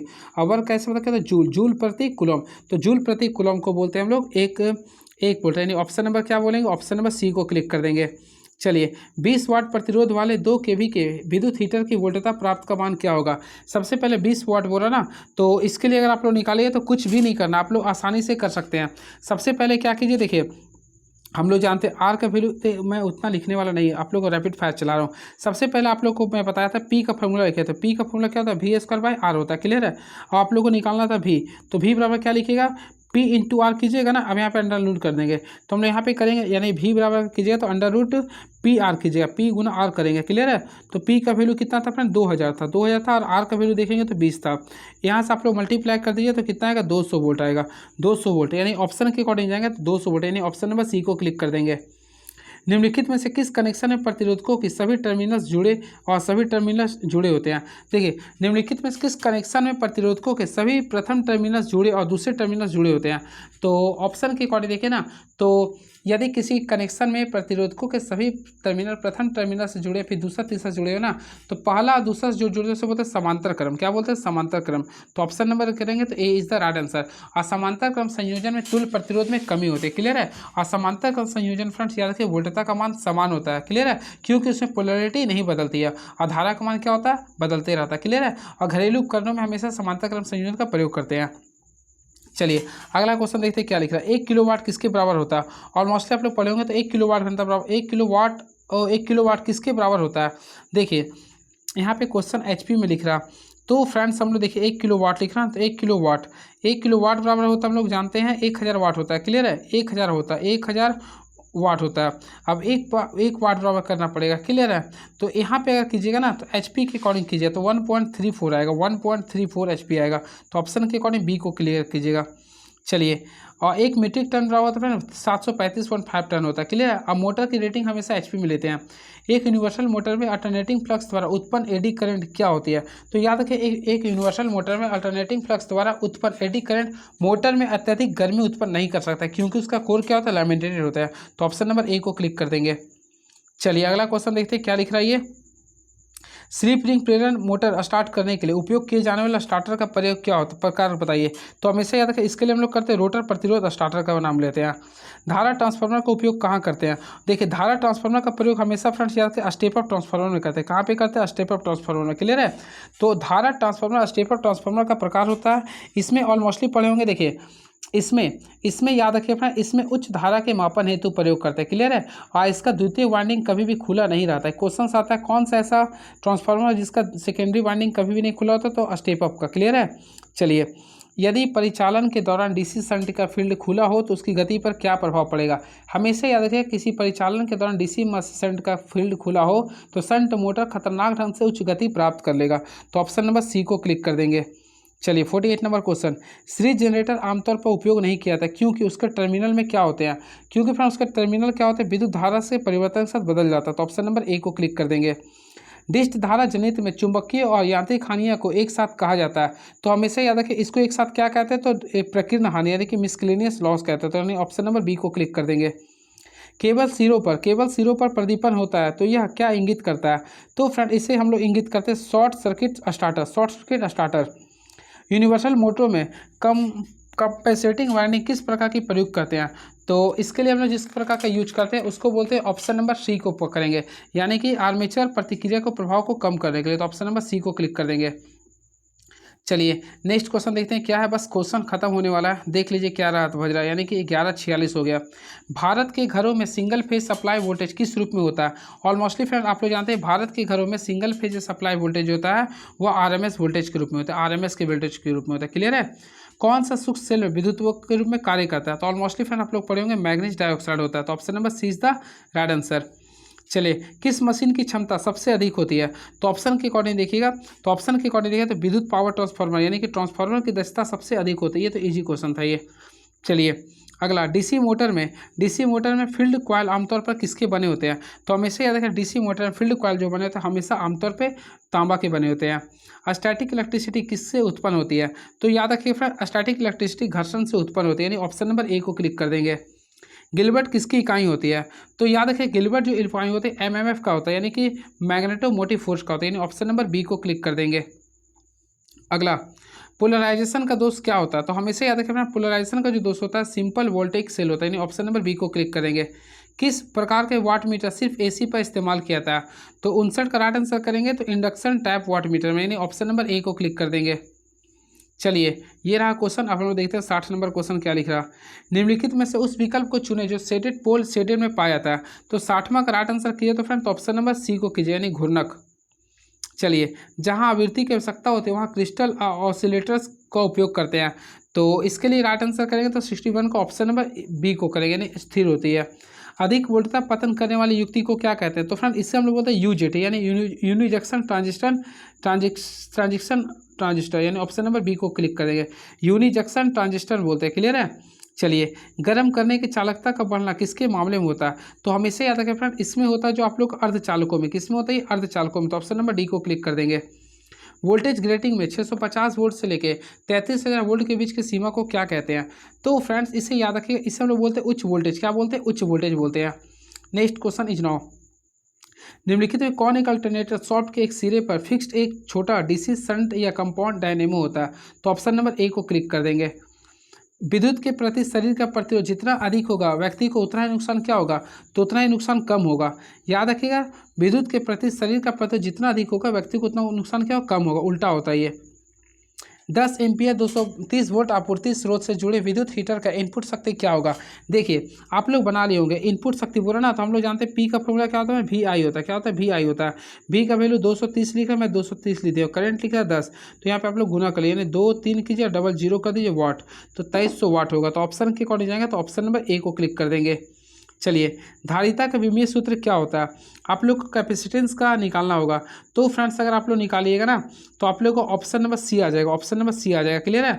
चलिए, अगला क्वेश्चन देखते हैं। इससे पहले अगर आप लोग को डिटेल जानने के लिए होगा तो मैं रिक्वेस्ट करता हूं, अगर आप लोगों को कन्फ्यूजन हो रहा होगा तो आप लोग हमारा प्लेलिस्ट में जाइए। सेट नंबर 16 का मैं स्पेशल वीडियो बनाया हूं, यानी 75 क्वेश्चन का सारे जो मैं अभी बताया हूँ डायमेंशन सूत्र ने, सारे को मैं निकाल के बताया हूँ, आप लोग देख लीजिएगा। मैं यहाँ पे केवल रैपिड फायर कर रहा हूँ क्योंकि लास्ट टाइम आप समझाने का समय का नहीं रहा। आप लोग को केवल देखिए, मारिए, निकलिए, बस ये समय रहा। निम्न संयोजन में तुल्यांकित धारिता ज्ञात करें। तो फ्रेंड इसमें अगर आप लोग निकालिएगा ना, तो देखिए सबसे पहले ये दोनों, देखिए ये हम लोग ये दोनों को क्या करेंगे? पैरेलल में है, तो सॉरी सीरीज में है, तो सीरीज का फॉर्मूला यूज करेंगे। तो यानी 12 गुना 6 करेंगे, फिर दोनों को ऐड करेंगे, 12 6 18, इसके अनुसार सॉल्व कर दिए तो 3 चौक 12, यानी कि 4 आ गया। 4 इधर आ गया, फिर यहाँ पे ऑलरेडी 4 दिया था, तो 4 और 8 क्या होता है? 12। तो राइट आंसर करेंगे तो 12 फैराड होगा। क्लियर है? तो ऑप्शन नंबर क्या? ऑप्शन नंबर सी को क्लिक कर देंगे। चलिए, 50 hertz electro dielectric power plant में 4 पोल अल्टरनेटर की रोटर गति कितनी होगी? तो इसको आप लोग वही फार्मूला से यूज कीजिए ना। सबसे पहले क्या लेते हैं? 120 करेंगे, फ्रीक्वेंसी कितना? 50 है, और पोल की संख्या 4 था, तो 4 का पारा में 120 30 बार में आता है, तो यहाँ से गुना करेंगे तो 1500 आरपीएम आएगा, यानी option number A is the right answer. चलिए, किसी सर्किट में 33 ओम के प्रतिरोध 2 एम्पियर के करंट ले आता है, तो पूरे प्रतिरोध में वोल्टेज क्या होगा? हम लोग जानते हैं वी बराबर क्या होता है? I R. तो आई कितना था? 2, आर का वैल्यू कितना था? 33 था, तो गुना कर देंगे, कितना आएगा? 66 वोल्ट आएगा। कितना आएगा? 66 वोल्ट आएगा। तो ऑप्शन के अकॉर्डिंग आता है, तो ऑप्शन नंबर सी को क्लिक कर देंगे। कौन एक तुल्यकालिक मोटर का लाभ है? तो फ्रेंड्स ऑप्शन के अकॉर्डिंग देखिए, निम्न गति में उच्च दक्षता, तो ऑप्शन नंबर डी को क्लिक कर देंगे। क्लियर है? याद रखिएगा, सिंक्रोनस मोटर एक स्थिर गति मोटर होता है, इसका रोटर भी सिंक्रोनस गति पर घूमता होता है। क्लियर है? चलिए, सेकेंड लास्ट क्वेश्चन ये रहा। दिए गए आउटपुट और गति के लिए एक सार्वत्रिक मोटर 220 वोल्ट 50 हर्ट्ज की आपूर्ति की तुलना में क्या करता है? तो हमेशा याद रखिए, ये आप लोग का लो फ्रीक्वेंसी होगा, ये लो वोल्टेज होगा, तो निम्न आवृत्ति पर निम्न वोल्टेज होगा। क्लियर है? चलिए, अब लास्ट क्वेश्चन, ट्रांसफार्मर कोर को लैमिनेट क्यों किया जाता है? तो ट्रांसफार्मर कोर को लैमिनेट भंवर धारा हानि को कम करने के लिए करते हैं। क्लियर है? तो ऑप्शन के अकॉर्डिंग करेंगे, तो option number C is the right answer. Clear है? और फ्रेंड्स याद रखिए, ट्रांसफार्मर को के लैमिनेशन सिलिकॉन स्टील की बनी होती है। ट्रांसफार्मर के लैमिनेशन जो होता है वो सिलिकॉन स्टील की बनी होती है। और एडी धारा क्षति की गणना के लिए हम एक सूत्र लिखते हैं, उसको भी याद कर लीजिए। पी अगर लिखते हैं तो हम लोग आगे लिखते हैं के ई। क्या लिखते हैं? के ई करते हैं। फिर देखिए बी लिखेंगे, यहाँ पे एम का स्क्वायर करेंगे, फिर फ्रीक्वेंसी का स्क्वायर कर देंगे, फिर टी का स्क्वायर, और भी कर देंगे। वी फॉर वॉल्यूम होता है। क्लियर है? तो इस टाइप से होता है। आप लोग कमेंट बॉक्स में लिखिए कैसा लगा ये क्लासेस। ठीक है? और देख लीजिए आंसर शीट, देख लीजिए। जो भी बनना है अपने दम पर बने, क्योंकि आप दूसरों के दम पर शेर तो बन जाएंगे, लेकिन जंगल वाले नहीं बल्कि सर्कस वाले बनेंगे। ये रहा, अपने आप में स्वयं बने, आप लोग खुद से बनिए। क्लियर है? और देखिए ये सेट को मैं पूरे का पूरे बता दिया हूँ, देख सकते हैं आप लोग हमारे चैनल में। फिर सेट नंबर 15 को भी पूरे का पूरे बता चुका हूँ। ये सारे क्वेश्चन को मैं डिस्कस कर दिया हूँ। ठीक है? चलिए नेक्स्ट वीडियो में मिलते हैं। तो मेरा टारगेट होगा 17, 18, 19, 20। कल मैं आप लोग को पूरे रैपिड फायर की तरफ पूरा करवा दूंगा। और मे भी पॉसिबिलिटी कल आप लोग को प्रीवियस ईयर यानी कि जो 2019 का जो क्वेश्चन आया था सारे का मैं पूरा को क्लियर करवाने का प्रयास करूँगा। क्लियर है? तो कल मिलते हैं, फिर उसी के अकॉर्डिंग मैं आप लोग भी जो क्वेश्चन को करवाऊंगा। तब तक आप हमारे साथ बने रहिए। Thank you so much friends. और एक छोटा सा प्यारा सा आप लोग एग्जाम देने जा रहे हैं, तो इससे पहले प्लीज़ कमेंट बॉक्स में लिख दीजिए क्या मेरा नॉलेज आप लोग के लिए फ्रूटफुल हुआ कि नहीं। क्लियर है? क्योंकि मैं भी बहुत दिनों बाद आप लोग बीच खड़ा रहा हूँ। क्लियर है? देख सकते हैं कंटिन्यू मैं लगातार 2 घंटा बोलते रहता हूँ। तो आप लोग कमेंट लिख दीजिए ताकि मैं भी देखूँ क्या उम्मीद जा रहा। चलिए, thank you so much, hope for the best.